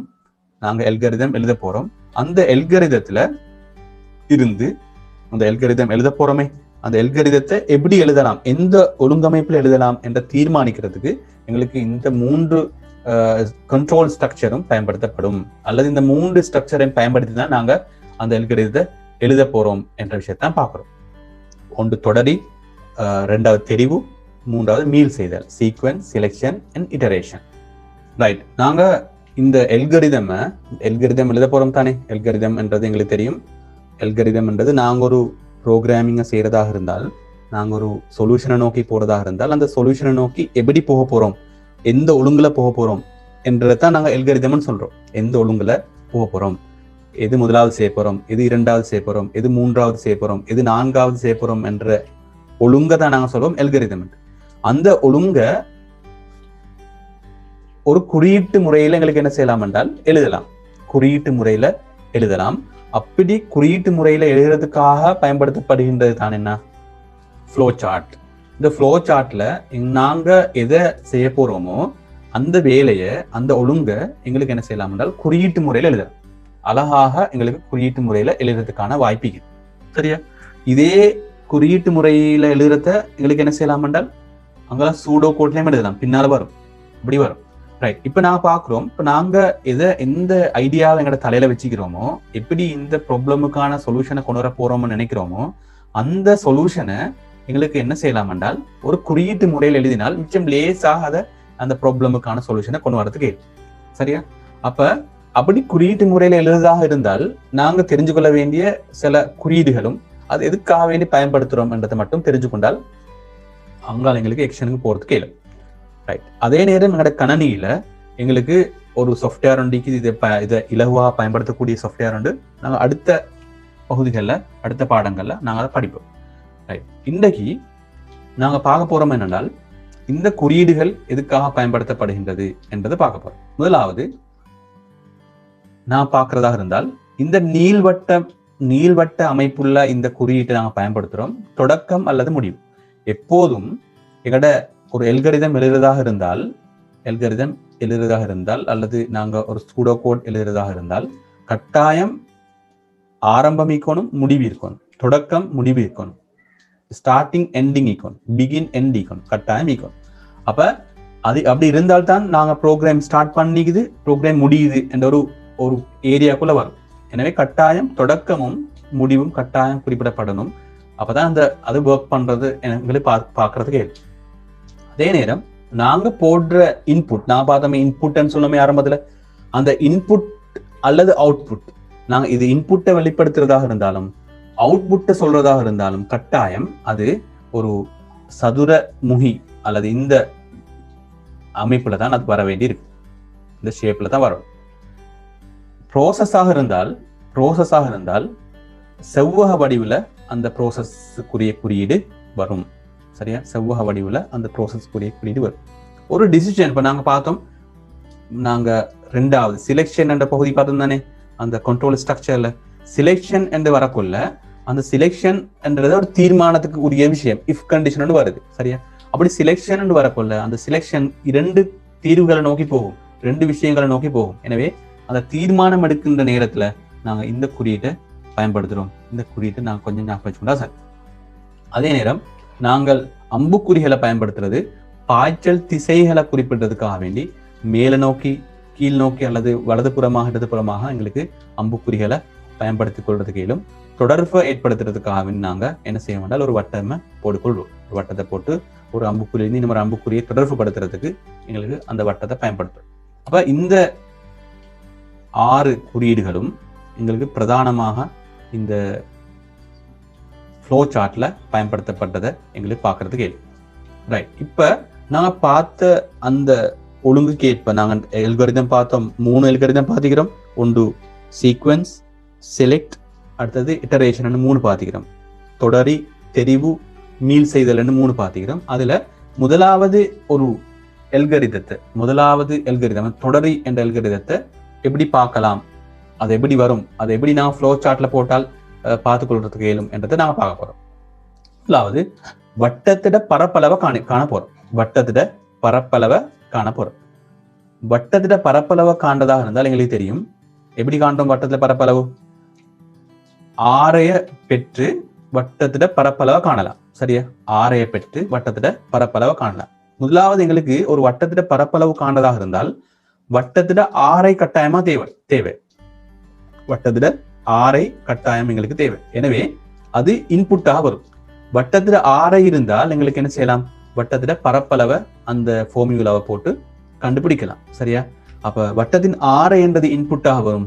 வட்டத்திட பரப்பளவை கணிக்கிறது ப்ரோசஸாக வரும்.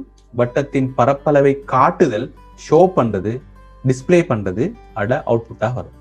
அப்ப சின்னொரு எல்கரிதம் வருது. ஒன்று வட்டத்தினுடைய ஆரையை பெறுதல் என்றது இன்புட், வட்டத்தினுடைய பரப்பளவை கணித்தல் என்றது அவுட்புட், வட்டத்தினுடைய பரப்பளவை காட்டுதல் என்றது முடிவு. இப்ப உங்களுக்கு ஏற்கனவே நான் சொன்னதை வச்சு உங்களுக்கு விளங்கி கொள்வது கேளும். ஒரு பிரச்சனை எதுவோ அதுதான் அவுட்புட்டாக வரும். இப்ப வட்டத்தினுடைய பரப்பளவை கணித்தல் என்றது பிரச்சனையாக இருந்தால் அந்த வட்டத்தினுடைய பரப்பளவை காட்டுதல் தான் என்னவாக இருக்கும்? அவுட்புட்டா இருக்கும். எங்களுக்கு அவுட்புட்டை போடலாம், தொடக்கத்தை முடிவையும் போடலாம். சரியா? எங்களுக்கு இன்னமொன்று போடலாம். என்னென்றால் இன்புட்டை போடலாம். என்ன இன்புட்? அந்த பிரச்சனையை தீர்ப்பதற்காக வேண்டி எது கட்டாயமாக நாங்க பயன்படுத்துறோமோ அதுதான் இன்புட். வட்டத்தினுடைய ஆரை இல்லாம எங்களுக்கு என்ன செய்யலாது, பரப்பளவை காண்றதுக்கு இயலாது. அப்ப வட்டத்தினுடைய ஆரை இன்புட்டா இருக்கும், அதுக்கு பிறகு வட்டத்தினுடைய பரப்பளவை எங்களுக்கு காணலாம். ரைட், இதே விஷயத்த இதே ஒழுங்குல நீங்க யோசிச்சு பாருங்க. ஒரு ஒரு சதுரத்தினுடைய பரப்பளவை காண்றது எப்படி, சதுரத்தினுடைய பரப்பளவை காண்றது எப்படி? அப்ப எங்களுக்கு தொடக்கம் வரும், முடிவு வரும், தொடக்கம் வரும், முடிவு வரும்.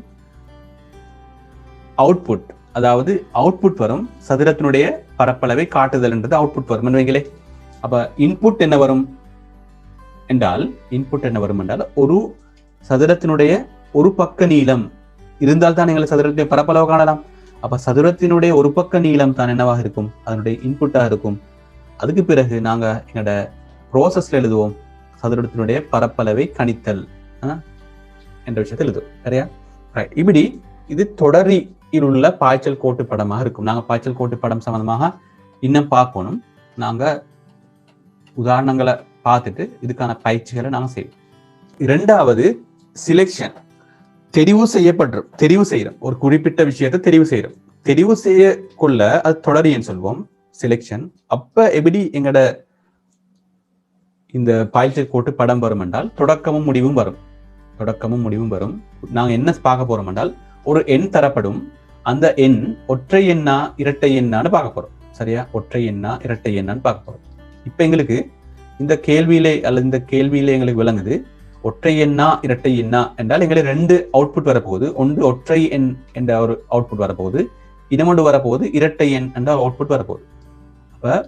அப்ப ஒற்றை எண்ணா இரட்டை எண்ணாண்டு ரெண்டு அவுட்புட் வரதாக இருந்தால் கட்டாயம் அது என்னவா இருக்கும், ஒரு சிலெக்ஷனா இருக்கும், ஒரு தெரிவாக இருக்கும். அப்ப தெரிவாக இருக்கும்ன்றது வந்தாச்சு. இதுக்கு பிறகு நாங்க காண வேண்டியது என்ன, ஒற்றை இன்புட் என்னான்னு பார்க்கணும், அது என்ன ப்ராசஸ் என்னன்னு பார்க்கணும். முதலாவது இன்புட் என்ன, இன்புட் என்ன போடுவோம், குறிப்பிட்ட என்ன பெற்றுக்கொள்வதுதான் இன்புட்டா இருக்கும். அதுக்கு பிறகு ப்ராசஸ்ல என்ன நடக்கும் என்றால், அந்த எண்ணை வச்சு என்ன செய்வாங்க, 2 வகுத்து, சரியா, 2 வகுத்து, அதை நாங்க இப்ப பார்த்துக்கலாம், எங்களுக்கு போற லேசான விஷயமா மாறும். குறிப்பிட்ட எண்ணை 2 வகுத்து மீதியை பார்க்கிறோம், அந்த மீதியை பார்க்கிறோம், அது எங்கட ப்ராசஸ். அதுக்கு பிறகு சிலெக்ஷன்ல வருது, இந்த மீதி பூச்சியமாக இருக்கின்றதா, ஆம்னு சொன்னால் அது ஓர் இரட்டை என்று நாங்க பப்ளிஷ் பண்ணுவோம் அல்லது டிஸ்பிளே பண்ணுவோம்.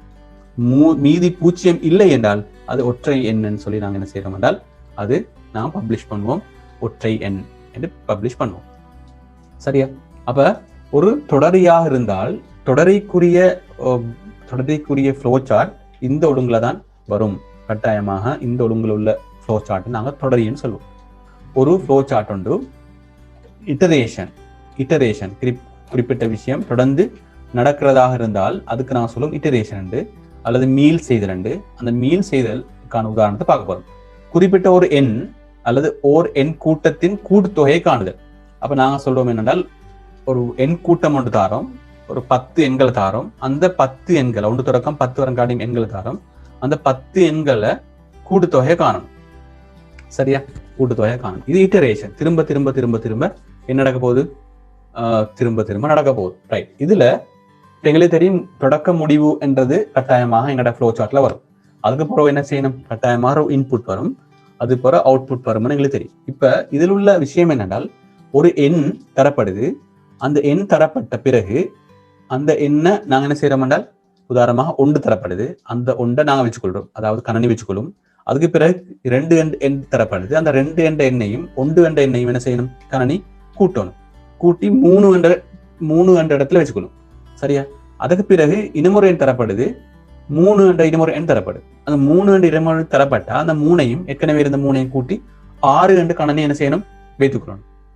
அப்ப இதுதான் ஒழுங்கு. இது ப்ரோசஸா நடக்க போகுது. நீங்க இதை விளையும் கொள்வீங்க, லேசா விளையும் கொள்வீங்க.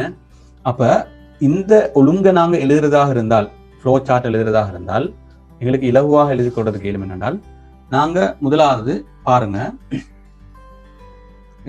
பாருங்க இதுல என்ன செய்ய போறோம் என்றால், மொத்தம் என்ற ஒரு ப்ரோசஸ் போட்டோம். இதுல மொத்தம் ஆரம்பத்திலே மொத்தம் எப்படி இருக்கணும் என்றால் 0வா இருக்கணும், மொத்தம் எப்படி இருக்கணும், 0வா இருக்கணும். ஏன் மொத்தம் 0வா இருக்கணும் என்றால், எங்களுக்கு இந்த ப்ரோக்ராம் ஸ்டார்ட் ஆகக்கொள்ளே மொத்தம் 0வா இருக்கணும் என்றது நாங்கள் கொடுக்குறோம். ரைட். அதுக்கு பிறகு எங்களுக்கு என்ன செய்யலாம், ஒரு எண்ணை கொடுக்கலாம். அது 1 2 என்ற ஏதோ ஒரு எண்ணை கொடுக்கலாம். அந்த எண்ணை பெற்றுடனே குறிப்பிட்ட ஒரு ப்ரோசஸ்ல வரும். அந்த ப்ரோசஸ்ல இந்த மொத்தம் என்ற ஏற்கனவே கொடுத்த அந்த மொத்தம் இங்கே 0 என்ற மொத்தம் அடிக்குது, அந்த மொத்தத்தோட சேர்த்து இந்த எண்ணை கூட்டிக்கொள்ளும். இந்த மொத்தம் இங்கே இந்த மொத்தத்தோட சேர்த்து என்ன செய்யும் என்றால் எண்ணை கூட்டிக்கொள்ளும். எண்ணை கூட்டி இங்கால ஒரு மொத்தம் டோட்டல் என்று ஒன்று வச்சுக்கொண்டிருவோம். இந்த டோட்டலை வச்சுக்கணும். இந்த டோட்டல் எத்தனை, இப்ப இதுல 0 இதுல 1 சொன்னால் இங்க எத்தனைக்கும் 1 அண்டிக்கும். சரியா? இப்ப திரும்ப என்னோட கொஸ்டின் வருது, வேறு எண்கள் இருக்கின்றதா, வேறு எண்கள் இருக்கின்றதா கேட்கும். ஆமன்னு சொன்னா திரும்ப என்ன செய்யும், இன்னும் ஒரு எண்ணை நாங்க போடுவோம், நம்பர் 2 என்ன போடுவோம். சரியா? எஸ் என்றால் இன்னும் ஒரு நம்பர் 2 என்ன போடுவோம். அது போற என்ன செய்யும், அப்படி அந்த ஒழுங்கு போய். சரியா? கோடிங்க்கு நான் வரல, நான் இந்த ஃப்ளோ சார்ட்டை தான் நான் உங்களுக்கு விளங்கப்படுத்த பார்க்குறேன். அப்ப 2 என்ற எண்ணுக்கு வரும். அப்ப 2 இந்த மொத்தத்துல எத்தனை இருக்குது, இப்ப மொத்தத்துல 1 அண்டிக்குது, அதோட இன்னும் ஒரு 2 என்ற எண்ணை போட்டு 3 சொல்லி மொத்தத்துல கூட்டிக்கொள்ளும். அதுக்கு பிறகு வரும் இங்க கீழே வேறு எண் இருக்கின்றதா, ஆம் என்றால் இங்க மேல வரும். இப்ப 3 என்ற எண்ணை என்ன செய்யுது, எடுக்கும். மொத்தம் எத்தனை 3 இருக்குது, இந்த மொத்தத்துல 3 இருக்குது, மொத்தம் 3 திரும்ப 3 போட்டு 6 என்றதுல இங்க வரும், மொத்தம் 6 வரும். இப்படி கண்டினியூவாக வைத்து வேறு எண் இருக்கின்றதா இல்லை என்னொன்னு மொத்தத்தை வெளியிடும். சரி, வேறு எண் இல்லை என்னொன்னு மொத்தத்தை வெளியிடணும். அப்புறம் முடிவு வரும். இந்த ஒழுங்குல தான் என்ன இட்டரேஷன் தொடர்ந்தேர்ச்சியாக எங்களுக்கு பாக்குறது கேள்வி. இதுல எங்களுக்கு நாங்க வேறு வேறு உதாரணங்களை போட்டு பாக்குறதின் ஊடாக எங்களுக்கு என்ன செய்யலாம் என்றால் இந்த பயிற்சியை செஞ்சு கொள்றதுக்கு இயலும்.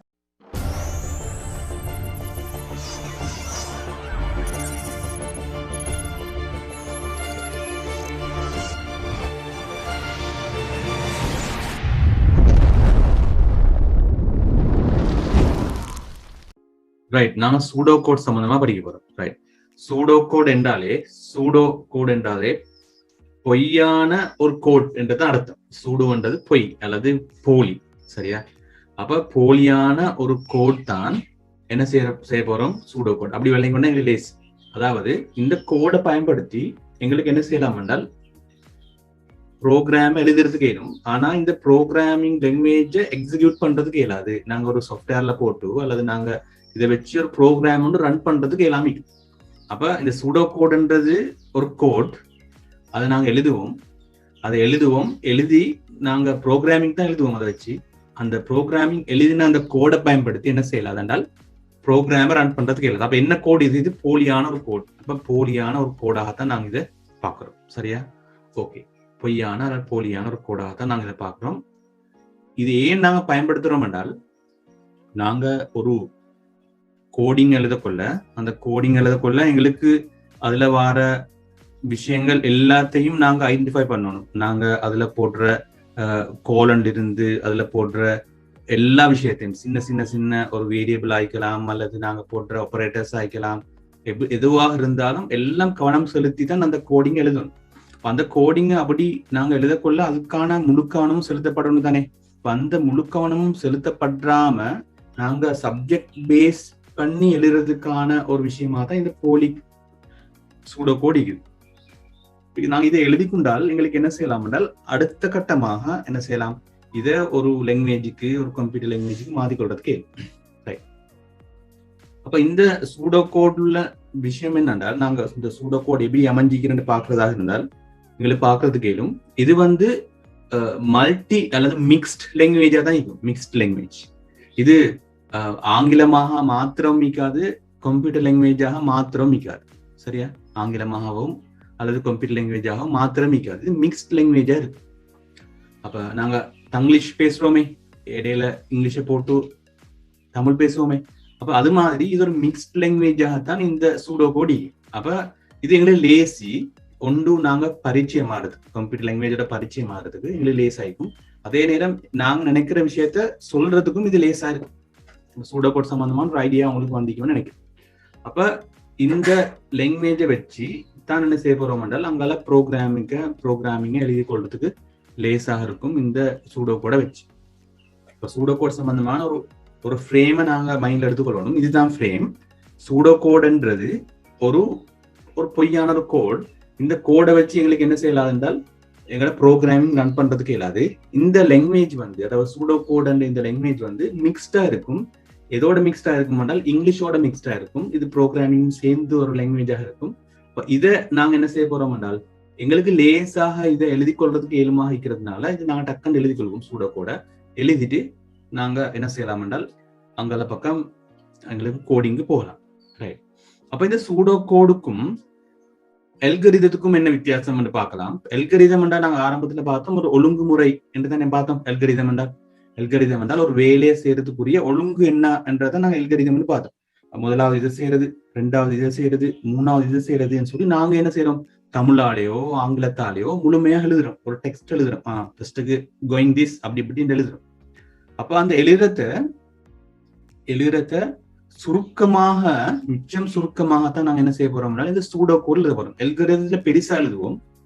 அந்த எல்கரிதத்துல இருந்து நாங்க என்ன செஞ்சோம், ஃப்ளோ சார்ட்ல கொஞ்சம் கொஞ்சம் போட்டு ஒரு பாக்ஸ் வடிவ எடுத்தோம். அதே மாதிரி இப்ப சூடோ கோட்ல எழுத கொள்ள அதையும் விட சுருக்கமாக நாங்க என்ன செய்ய போறோம் என்றால் எங்களுக்கு எழுதுறதுக்கு இயலும். சரியா? இந்த பேசிக்கான விஷயத்தை நாங்க விளங்கி கொண்டு இப்ப அடுத்த பக்கத்துக்கு போவோம். இந்த சூடோ கோட்ல நாங்க என்னென்ன எழுத போறோம், அல்லது நாங்க பாவிக்கிற அந்த லாங்குவேஜும் அல்லது கணினியோட சம்பந்தப்பட்ட லாங்குவேஜ் என்ன, அல்லது நாங்க என்னென்ன சொற்களை பயன்படுத்த போறோம், ஆங்கிலத்துல என்னென்ன சொற்களை பயன்படுத்த போறோம், சூடோ கோட்ல உள்ள சொற்களை பயன்படுத்த போறோம் என்றது பார்க்கும். பெரும்பாலும் இது ஆங்கில சொற்கள் தான், ஆனால் கணினி மொழியோட ரிலேட்டடான சொற்களாக நாங்க பார்க்கிறோம். என்னவீங்களே? ரைட். இப்ப தொடக்கம், ஸ்டார்டிங் அண்டிக்கு தானே. அப்ப தொடக்கத்தை நாங்க பிகின் பயன்படுத்துவோம், முடிவை எண்ட் என்று பயன்படுத்துவோம். இந்த சூடோ கோட்ல உள்ளீடு நாங்க போடுவோமே, அதாவது இன்புட் என்று போடுறதுக்கு எங்களுக்கு இன்புட் என்று போடுவோம், மேலும் ரீட் என்று போடுவோம், மேலும் கெட் என்று போடுவோம். மேலும் நாங்க 3 வகையில நாங்க உள்ளீட்டை போடுவோம். வெளியீட்டை நாங்க போடுறது அவுட்புட் என்று போடுவோம், டிஸ்பிளே அல்லது ஷோ என்று நாங்க இந்த சூடோ கோட் எழுத கொள்ள எங்களுக்கு போடலாம். முறை வழியாக்கல் நாங்க ப்ரோசஸ் அல்லது கல்குலேட் என்று போடுவோம். சரியா? நாங்க முறை வழியாக்கல் என்று வரக்கொள்ள கல்குலேட் என்று போடுவோம். தெரிவு செய்யற ஒரு கட்டம் என்று வரக்கொள்ள எங்களுக்கு என்ன செய்யலாம்னால் இஃப் என்றதை போடலாம், தென் என்றதை போடலாம், எல்ஸ் என்றதை போடலாம், எண்ட் இஃப் என்றது இஃப் வந்தால் வரும் கடைசி. மீள் செய்கை அல்லது இட்டரேஷன் என்று வரக்கொள்ள for லூப்பை பயன்படுத்துவோம், while லூப்பை பயன்படுத்தும், ரிப்பீட் என்றதை பயன்படுத்தும். அப்ப நாங்க for போட்டா do, அப்படி end while கொடுக்கணும், while ஸ்டார்ட் பண்ணினா ரிப்பீட் போட்டால் until என்ற சொல்ல பயன்படுத்தும். இந்த விஷயம், இந்த சொற்களை தான் நாங்க என்ன செய்ய போறோம் என்றால் இந்த சூடோ கோட்ல பயன்படுத்த போறோம். Very simple. சூடோ கோட் என்றது வெரி சிம்பிள், பேசிக்கான ஒரு விஷயம். அப்ப இதுல நாங்க ஆங்கில சொற்களோட சேர்த்து, எங்கட ஆங்கில சொற்கள் தான் இதுவும், இந்த சூடோ கோட்ல பயன்படுத்துறது ஆங்கில சொற்கள் தான், ஆனால் இது கம்ப்யூட்டர் லாங்குவேஜ் உரிய, அதாவது கணினி மொழியை தான் இங்க கொஞ்சம் சேர்த்துக்கொள்ள போறோம் எங்கட இந்த சூடோ கோட்ல. சரியா? ரைட். முதலாவது நாங்க என்ன செய்ய போறோம் என்றால் ஒரு உதாரணத்தை பார்ப்போம். ஒரு உதாரணம். இப்ப நாங்க ஆரம்பத்துல பார்த்தோம் வட்டத்தின் பரப்பளவை கணித்தல் சம்பந்தமான ஒரு உதாரணத்தை பார்த்தோம். அப்ப வட்டத்தின் பரப்பளவை கணித்தல் என்று சொன்னால் எங்களுக்கு தெரியும் இந்த ப்ரோக்ராம் ஸ்டார்ட் பண்ணணும். இப்ப ப்ரோக்ராம் ஸ்டார்ட் பண்றதாக இருந்தால் நாங்க ஃப்ளோ சார்ட்ல பார்த்த மாதிரி பிகினும் எண்டும் வரும். அதே நேரம் வட்டத்திட பரப்பளவை கணிக்கிறதாக இருந்தால் எங்களுக்கு தெரியும் எங்களோட இன்புட் வரணும், ஆரை வரணும், ரேடியஸ் வரணும். அப்ப நாங்க இன்புட் எதுவாக இருக்கணும் என்றால் ரேடியஸ் நாங்க இன்புட் பண்ணணும். அப்ப நாங்க இன்புட் என்றதை போடுறோம் கேபிட்டல்ல, அதுக்கு பிறகு எதை இன்புட் பண்ணணும் என்றதை போடுறோம், ரேடியஸ் என்றதை நாங்க சிம்பிளா போட்டுக்கலாம் எங்களுக்கு விளங்குறதுக்கு மாதிரி. ரைட். அதுக்கு பிறகு என்ன செய்யணும் என்றால் அந்த இன்புட் போட்ட பிறகு எங்களுக்கு என்ன செய்யலாம் என்று கல்குலேட் பண்ணலாம். அதுட ஆரை, அதாவது நாங்க ப்ரோசஸ் போட்டோமே, ப்ரோசஸ் இந்த பாக்ஸ்ல போட்டோம், அந்த ஆரைய கல்குலேட் பண்றதாக இருந்தால், அதாவது ஆரையில எங்களோட பரப்பளவை எடுத்துக்கொள்றதாக இருந்தால் நாங்க என்ன செய்யறோம், ப்ரோசஸ் அந்த பாக்ஸ்லக்கு பதிலாக நாங்க கல்குலேட் போடுறோம். Calculate area equal 22/7 into radius. சரியா? அதுக்கு பிறகு மூணாவது ஆப்ஷனாகத்தான் நாங்க பாக்குறது டிஸ்பிளே ஏரியா. அப்ப நாங்க அடுத்ததாக நாங்க என் போட்டு இந்த போலி குறிமுறை அல்லது சூடோ கோட முடிக்கிறோம். அப்ப சூடோ கோட்ல ஆரம்பத்துல பிகின் வருது, அதுக்கு பிறகு அந்த இன்புட் பண்றோம், ரேடியஸ் இன்புட் பண்றோம், அப்புறம் கல்குலேட் பண்றோம் ஏரியாவை. அந்த ஏரியா எதுக்கு ஈக்குவலா இருக்கும் என்றால் நாங்க அசைன் பண்றோம். இந்த ஏரியா என்ற இந்த சொல் எதுக்கு ஈக்குவலா இருக்கும் என்றால் இது கொஞ்சத்துக்கும் ஈக்குவலா இருக்கும். 22/7 இன்டூ ரேடியஸுக்கு ஏரியா ஈக்குவலா இருக்கும். அந்த ஏரியாவை அந்த ஏரியான்றத என்ன செய்யறோம் நாங்க டிஸ்பிளே பண்றோம். இந்த ஏரியாவை டிஸ்பிளே பண்றோம். டிஸ்பிளே என்று போட்டு ஏரியா டிஸ்பிளே பண்ணால் இந்த சூடோ கோட், அதாவது ஒரு வட்டத்தின் பரப்பளவை கணித்தலுக்கு சூடோ கோடுன்னு நாங்கள் எழுதிக்கிறோம். சரியா? ஒரு சூடோ கோட் எழுதிக்கிறோம். அப்ப இப்ப இப்படிதான் வரப்போகுது எங்கட ப்ரோக்ராமிங் லாங்குவேஜ், இப்படிதான் வரப்போகுது. ரைட், பின்னுக்கு நான் அதை படிப்பேன். அடுத்தது ஓர் எண் ஒற்றை எண்ணா இரட்டை எண்ணா என காண்றதாக இருந்தால் நாங்க பார்த்தோம் இது ஒரு செலெக்ஷனுக்குரிய ஒரு விஷயம். இவன் நம்பர்ஸா ஒட் நம்பர்ஸான்னு பாக்குறது ஒரு செலெக்ஷனுக்குரிய விஷயம். அப்ப என்ன செய்யணும் என்றால் நாங்க ஆரம்பத்துல பார்த்தோம் பிகின் ஆரம்பிச்சோம். நாங்க எங்களுக்கு இதை பாக்குறதுக்கு கேளும், அதாவது இந்த ஃப்ளோ சார்ட்டை பார்க்கலாம். ஆரம்பிச்சோம், ஒரு எண்ணை பெற்றோம். அந்த எண்ணை பெற்ற பிறகு அந்த எண் இரண்டால வகுத்தோம். இந்த ப்ரோசஸ்ல என்ன வருது என்றால் இந்த எண்ணை இரண்டால வகுத்தோம். நாங்க எண்ணை இரண்டால வகுத்த பிறகு அதோட மிச்சம் மீதி பூஜ்ஜியமானு பார்த்தோம். பூஜ்ஜியமாக இருந்தால் அது ஓர் இரட்டை எண் என்றும், இல்லை என்றால் ஓர் ஒற்றை எண் சொல்லி நாங்க முடிவெடுத்தோம். அது பிறகு முடிவு போட்டோம். இதே இந்த ஃப்ளோ சார்ட்டையே நாங்க என்ன செய்யறோம் என்றால் சூடோ கோடு மாத்துறோம். சூடோ கோட் வரக்கொள்ள நாங்க ரீட் பண்றோம், நம்பரை ரீட் பண்றோம். சரியா? நம்பரை ரீட் பண்றோம். அந்த நம்பர் as n நம்பர் நாங்க ரீட் பண்றோம். ரைட்? அப்ப அந்த நம்பர் கால்குலேட் பண்றோம். நாங்க ப்ரோசஸ்ல வரோம், கால்குலேட் பண்றோம். Remainder after n is divided by 2. n வந்து எடுக்கப்பட்ட இந்த n வந்து 2ஆல பிரிக்கப்பட்ட பிறகு அட ரிமைண்டரை நாங்க இங்க கொண்டு வரோம். சரியா? அந்த ரிமைண்டரை நாங்க கால்குலேட் பண்றோம். இதுதான் ப்ரோசஸ். அப்ப இஃப் ரிமைண்டர், இந்த ரிமைண்டர் வந்து 0ஆக இருந்தால், இந்த ரிமைண்டர் 0ஆக இருந்தால் ஈக்குவல் 0ஆக இருந்தால் நாங்க அசைன் பண்றோம் 0க்கு. அப்ப என்ன டிஸ்பிளே ஆகணும் என்றால் தென் டிஸ்பிளே ஈவன் நம்பர். அது ஈவன் நம்பர் என்று டிஸ்பிளே ஆகணும். எல்ஸ் அல்லது தென் இஃப் வந்தால் கட்டாயம் எல்ஸ் வரும். ஒரு 2 கோடிங் வரக்குள்ள எல்ஸ் வரும். எல்ஸ் அவ்வாறு இல்லாவிட்டால் டிஸ்பிளே ஒட் நம்பர். அப்ப அப்படி இல்லாட்டி என்ன செய்யணும்? இது ஒட் நம்பர் என்று என்ன செய்யணும்? டிஸ்பிளே ஆகணும். End if. இந்த எண்ட நான் இஃப் ஸ்டார்ட் பண்ணினால் அந்த இந்த இஃப் நாங்க முடிக்கணும். எண்ட் இஃப் போட்டு முடிக்கணும். அது போல எண்ட போட்டு. இப்ப நாங்க 2 உதாரணம் பார்த்தோம். அப்ப இன்னொரு உதாரணம் பார்க்கறதாக இருந்தால் இந்த உதாரணம் கொஞ்சம் கூட, அதாவது ஒரு எண் கூட்டம் என்று எடுத்துக்கொண்டால் அந்த எண் கூட்டத்திட மொத்தத்தை காண்றது, அதாவது 1 தொடக்கம் 10 வரம் காட்டியும் உள்ள எண்களோட கூட்டுத்தொகையை காண்றதாக இருந்தால் நாங்க இதே ஒழுங்குலைகளுக்கு என்ன செய்யலாம் என்றால் பாக்குறதுக்கு வேணும். இதை பாருங்க. இதை பார்த்தால் இப்ப நாங்க ஒரு பிகின் பண்றோம். ஆரம்பத்துல நாங்க என்ன செய்யறோம்? பிகின் பண்றோம். ஆரம்பத்துல ஸ்டார்ட் பண்றோம், எண்ட் பண்றோம். அந்த 2 விஷயம் தெரிந்தானே? ரைட். அப்ப ஸ்டார்ட் பண்றோம், பிகின் பண்றோம். அதுக்கு பிறகு நாங்க என்ன செய்யறோம் என்றால் ரிப்பீட் பண்றோம். ஒரு விஷயத்தை நாங்க கண்டினியூ பண்ணோம். ஏன்னால் 1 2 3 4 சொல்லி ஒவ்வொன்றே தான் நாங்க கூட்ட போறோம். அப்ப நாங்க ரிப்பீட் பண்ணணும். ரிப்பீட் அதாவது லூப் ஒன்று போட்டுரும். ரிப்பீட்ன்றது என்ன? ஒரு லூப் ஒன்று போட்டுரும். அது கண்டினியூவா வரப்போகுது. 1 2 3 4 5 கண்டினியூவா வரப்போகுது. அப்ப நான் ரிப்பீட் பண்றோம். நான் இதை உங்களுக்கு சொல்லல, ரிப்பீட் பண்றேன்.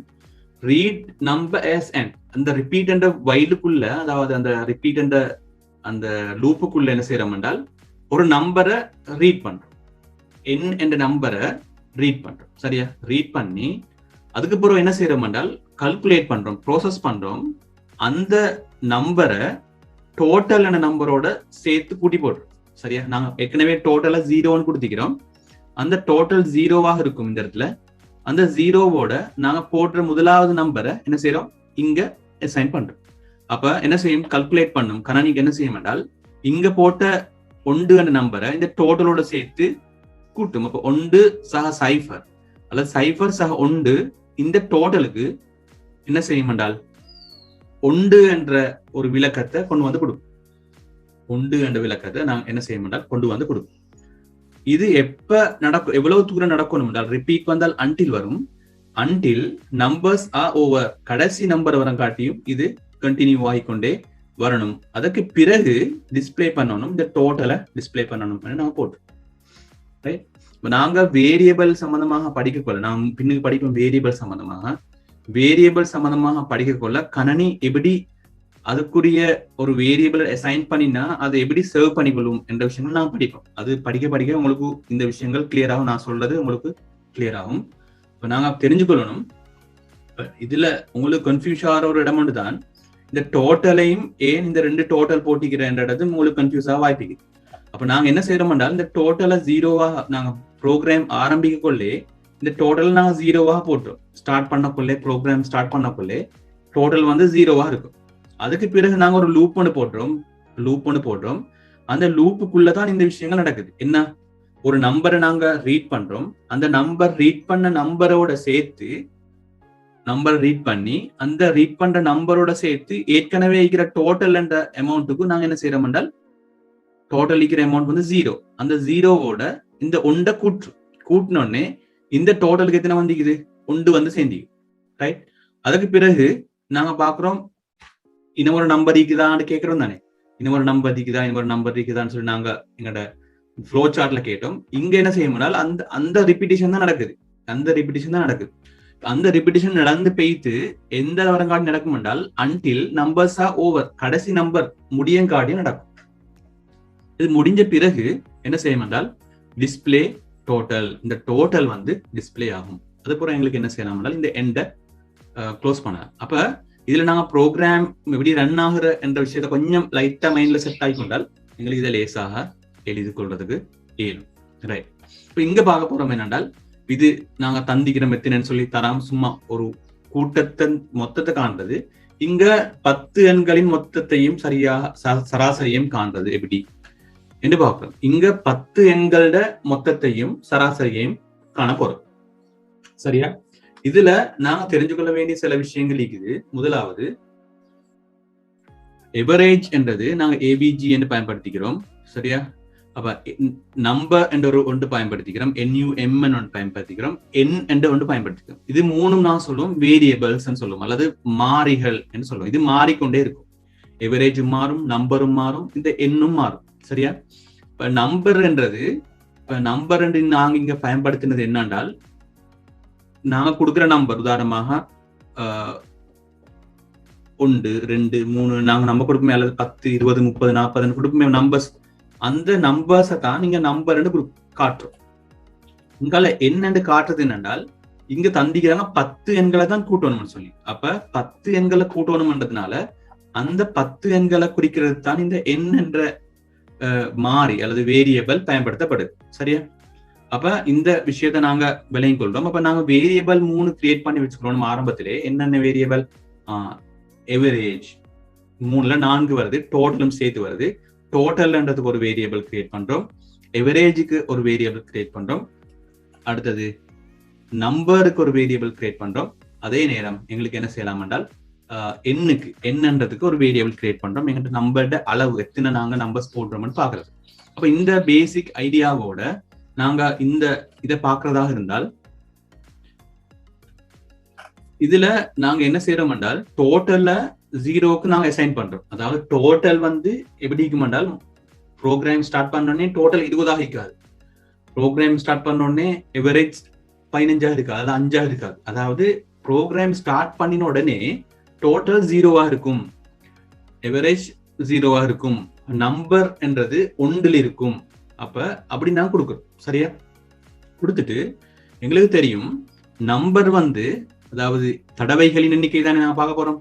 தடவைகளின் எண்ணிக்கை 10ஐ விட குறைவாக இருந்தால் தான் என்ன செய்யணும், இந்த ப்ரோக்ராம் ரன் ஆகும். 10 நம்பர்ஸ் வந்துட்டால் அதுங்கால இந்த ப்ரோக்ராம் எக்ஸிட் ஆகும். அப்படித்தான் நான் சொல்லிக்கிறோம். அதாவது 10 எண்களின் மொத்தத்தை தான் நான் கூட்ட போறோம்.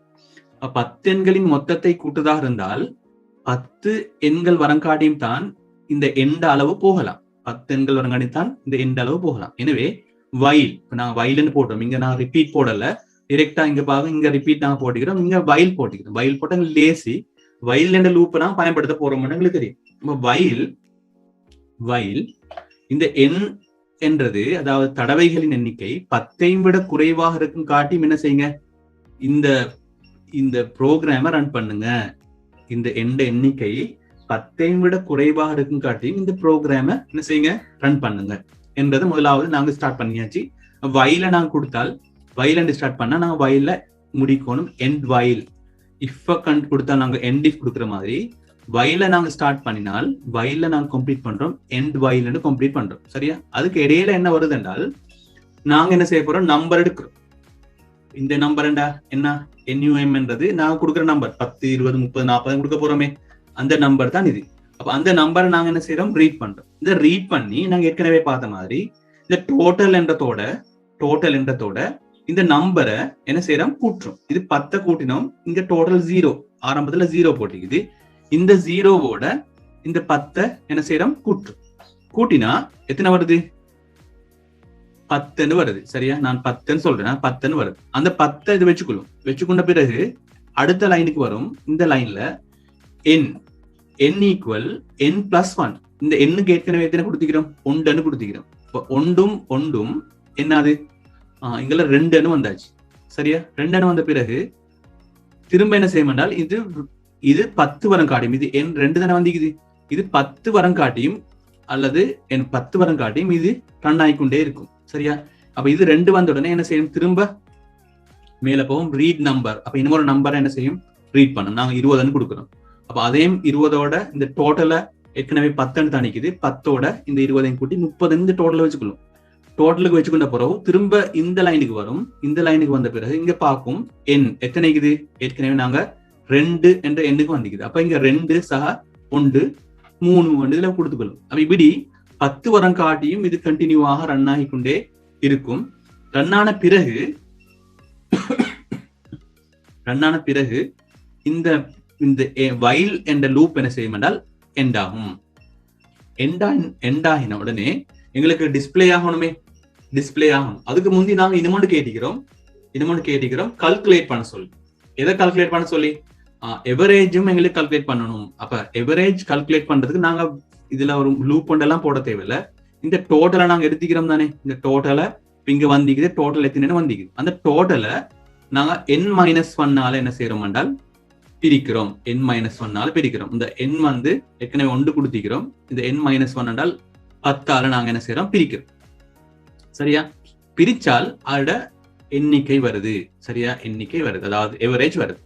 அதுக்கு பிறகு என்ன செய்யலாம், டிஸ்பிளே பண்ண சொல்லலாம். இப்ப நாங்க எல்லாம் செஞ்சிட்டோம், எவரேஜையும் கண்டுட்டோம், டோட்டலையும் கண்டுட்டோம். ஆனால் கண்டதெல்லாம் எங்கிக்குது, கரணியில் இருக்குது, அது எங்களுக்கு காட்டல். அப்ப நாங்க என்ன செய்யறோம், டிஸ்பிளே பண்ண சொல்றோம். அவுட்புட்டாக தான் அது இருக்கும், டிஸ்பிளே பண்ண சொல்றோம். இந்த டோட்டலையும் எவரேஜையும் டிஸ்பிளே பண்ண சொல்றோம். சரியா? அப்ப எங்களுக்கு பாக்குறது கேளும். அப்ப இந்த ஒழுங்குல எங்களுக்கு டிஸ்பிளே பண்ண சொல்லிக்கிறத பாக்குறது கேளும். அப்ப இந்த சூடோ கோடின் முறைப்படி நாங்க கொஞ்சம் பேலிந்தே நாங்க ஸ்டார்ட் பண்ண விளங்குறதுக்கு எங்களுக்கு இலகுவாக செஞ்சு கொண்டு போகலாம். இதுல நாங்க பாக்குறோம் என்னென்றால், இந்த சூடோ கோட் எழுதக்கொள்ள இது ரியலி ஒரு கம்ப்யூட்டர் ப்ரோக்ராமாகவும் இருக்குது. அதே நேரம் இதுல எங்களோட ஆங்கில மொழியும் கலந்திக்குது. சரியா? ஆங்கில மொழியும் கலந்திக்குது, ப்ரோக்ராமிங் மிகுது. இதுல நாங்க விலையும் கொள்ள வேண்டிய மிக முக்கியமான விஷயம், நாங்க பிகின் வந்தால் கட்டாயம் எண்ட் வரும், வைல் ஸ்டார்ட் பண்ணா எண்ட் வைல் வரும். அதே நேரம் நாங்க என்ன செஞ்சுக்கிறோம் என்றால், வேரியபிள் கிரியேட் பண்ணி இந்த வேரியபிளுக்கு நாங்க அசைன் பண்ணிக்கிறோம், ஒரு பெருமானத்தை அசைன் பண்ணிக்கிறோம். வேரியபிள் சொன்னாலே நான் ஆரம்பத்துல சொன்னேன், மாறக்கூடியது, மாறிக்கொண்டே இருக்கும். அந்த வேரியபிள் பெருமானம் மாறிக்கொண்டே இருக்கும். நாங்க டோட்டல் 0 கொடுத்தோம், ஆனால் இங்க கடைசிக்கு டோட்டல் அவுட் ஆகுது எத்தனை, வேறொரு அமௌண்ட் அவுட் ஆகுது. எவரேஜ் 0 கொடுத்தோம், ஆனால் எவரேஜ் அவுட் ஆகுது, இங்க வேறொரு அமௌண்ட் அவுட் ஆகுது. சரியா? அப்ப மாறக்கூடியதுக்கு தான் நான் சொல்லுவோம் வேரியபிள் சொல்லி. அப்ப வேரியபிள்களை கிரியேட் பண்ணி கொண்டால், அசைன் பண்ணி கொண்டால் தான் எங்களுக்கு என்ன செய்யலாம், அடுத்த கட்டங்களுக்கு போகலாம் என்றதை நாங்க விளங்கிக் கொள்றோம்.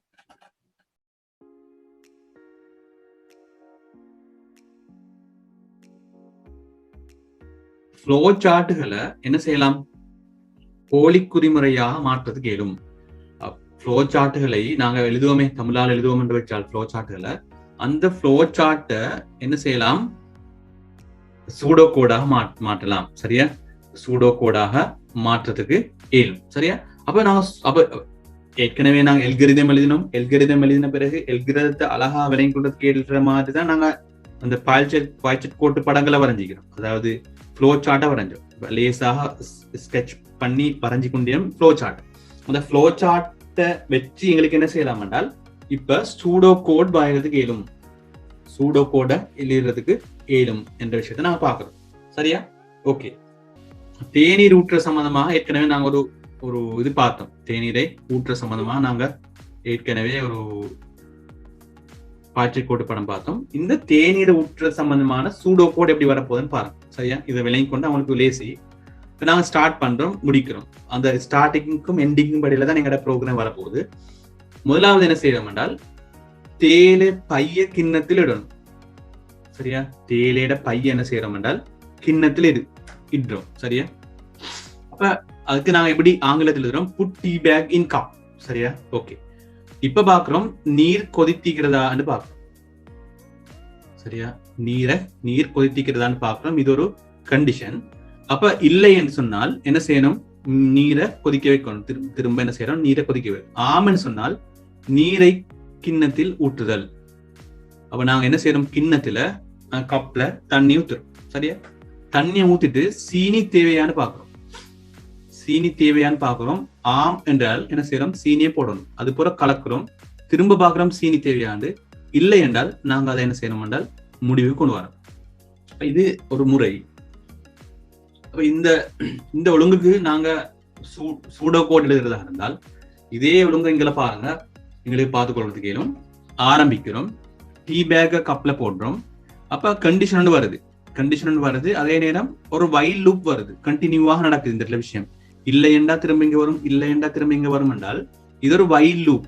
சரியா? ஒரு லூப் கொண்டு ஈக்குது. அப்ப வைல் நாட் வாட்டர் பாயில்டு, தண்ணி கொதிக்கல்லையா அப்படியாக இருந்தால், சரியா, கொதிக்கல்லன்னு இருந்தால் பாயில் வாட்டர், நீரை கொதிக்க வைக்கணும். சரியா? அப்ப இந்த கண்டிஷனுக்கு நாங்க வயல போட்டுறோம். வயல போட்டு இந்த வாட்டர் கொதிக்கல்லையா என்றிருந்தால் நாங்க என்ன செய்யறோம்? நீரை கொதிக்க வைக்கிறோம். அது ஒரு எண்ட் வாயில் என்றால் கொதிச்ச இருந்தால் என்ன செய்யும்? அடுத்த லைனுக்கு வரும். இந்த நீர் கொதிச்சண்டு இருந்தால் என்ன செய்யும்? அடுத்த லைனுக்கு வரும். அப்ப என்ன? போ வாட்டர் இன் கப், கப்ல ஊத்துறோம். போ வாட்டர் இன் கப். அடுத்த இன்னொரு வாயில் வருது, சுகர் நீடட், சுகர் சீனி தேவையா என்று வருது. அப்ப தேவையாக இருந்தால் என்ன செய்யறோம்? எட் சுகர். சரியா? அது பிறகு நாங்க என்ன செய்யறோம்? கலக்கணும். அப்ப எட் பண்றோம், கலக்குறோம், எட் பண்றோம், கலக்குறோம். அது முடிஞ்சால், அந்த வைல் லூப் முடிஞ்சால் எங்களோட ப்ரோக்ராம் எண்ட் ஆகும். சரியா? அப்ப இப்படி எங்களுக்கு நாங்க ஃப்ளோ சார்ட்ல எழுதுறதையும் விட இலகுவாக சின்ன கோடிங்ல அல்லது குறைந்த கோடிங்ல எங்களுக்கு என்ன செய்யலாம் என்றால் சூடோ கோட்ல எழுதுறதுக்கு இயலும் என்று பார்த்தோம். சரியா? இதே இன்னொரு உதாரணத்துல நாங்க பாக்குறதா இருந்தால் 2 எண்கள் தரப்பட்டு அந்த 2 எண்கள்ல எந்த எண் பெரிய எண் என்று காணணும் இருந்தால் நாங்க என்ன பார்த்தோம் என்றால் ஃபர்ஸ்ட்டுக்கு 2 எண்களை பெறுறோம். N1 N2 2 எண்களை பெறுறோம். அப்ப N1 ஆனது N2 விட பெரியதா என்று பாக்குறோம். சரியா? அது ஒரு டிசிஷன் அல்லது ஒரு செலக்ஷன். அதுல ஆம் என்று இருந்தால் N1 பெரியது என்று தீர்மானத்துக்கு வரும். இல்லை என்று இருந்தால் N2 பெரியது என்று தீர்மானத்துக்கு வரும். அப்படி தீர்மானத்துக்கு வந்த பிறகு அந்த தீர்மானத்தை நாங்க என்ன செய்யறோம்? அதை நாங்க எக்ஸிக்யூட் பண்றோம் அல்லது நாங்க சொல்றோம் டிஸ்பிளே பண்றோம், பெரிய எண்ணை காட்டுறோம். அதோட எண்ட் ஆகும். இதே விஷயத்தை நாங்க சூடோ கோட் எழுதுறதா இருந்தால் முதலாவது நாங்க என்ன செய்யணும் என்றால் இந்த இரு எண்களை பெறுதல் தானே, இந்த இரு எண்களையும் நாங்க ரீட் பண்ணணும். சரியா? ரீட் பண்றோம். ரீட் பிகின் எண் வருது, ரீட் N1 N2, N1ஐயும் N2ஐயும் நாங்க என்ன செய்யறோம்? ரீட் பண்றோம். அப்ப இங்க வந்து கண்டிஷன் வருது. சரியா? கண்டிஷன் வருது. இஃப் N1, இந்த N1 ஆனது N2ஐ விட பெரியதா?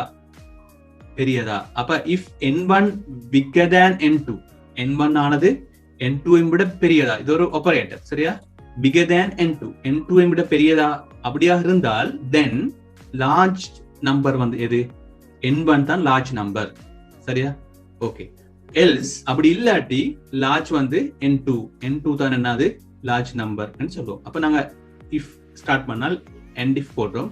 அதுபோல் டிஸ்பிளே பண்றோம். இந்த லார்ஜ் நம்பரை டிஸ்பிளே பண்றோம். சூடோ கோட் எழுதுறதுக்கு எங்களுக்கு பயன்படுத்துறதுக்கு ஏலும் ஒரு ஃப்ளோ சார்ட்டை வச்சு எங்களுக்கு என்ன செய்யலாம்? சூடோ கோட் எழுதலாம். அப்ப நான் சூடோ கோட் எழுதுறதுக்கு முதலாவது எல்கரிதம் என்னன்னு பார்த்துக்கொள்றோம். ஃப்ளோ சார்ட் எடுத்துக்கொள்றோம். ஃப்ளோ சார்ட் இருந்து சூடோ கூட நாங்க என்ன செய்யறோம் என்றால் இருக்கிறோம் என்ற விஷயத்தை நாங்க பார்க்கிறோம்.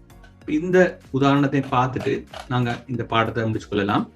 நாங்க இந்த உதாரணத்துல பாருங்க, 10 எண்களில் சிறிய எண்ணை காணுதல் என்ற ஒரு உதாரணத்தை நாங்க பார்க்கிறோம். இதுல இப்ப நாங்க உதாரணமாக சில எண்களை எடுக்கிறோம்.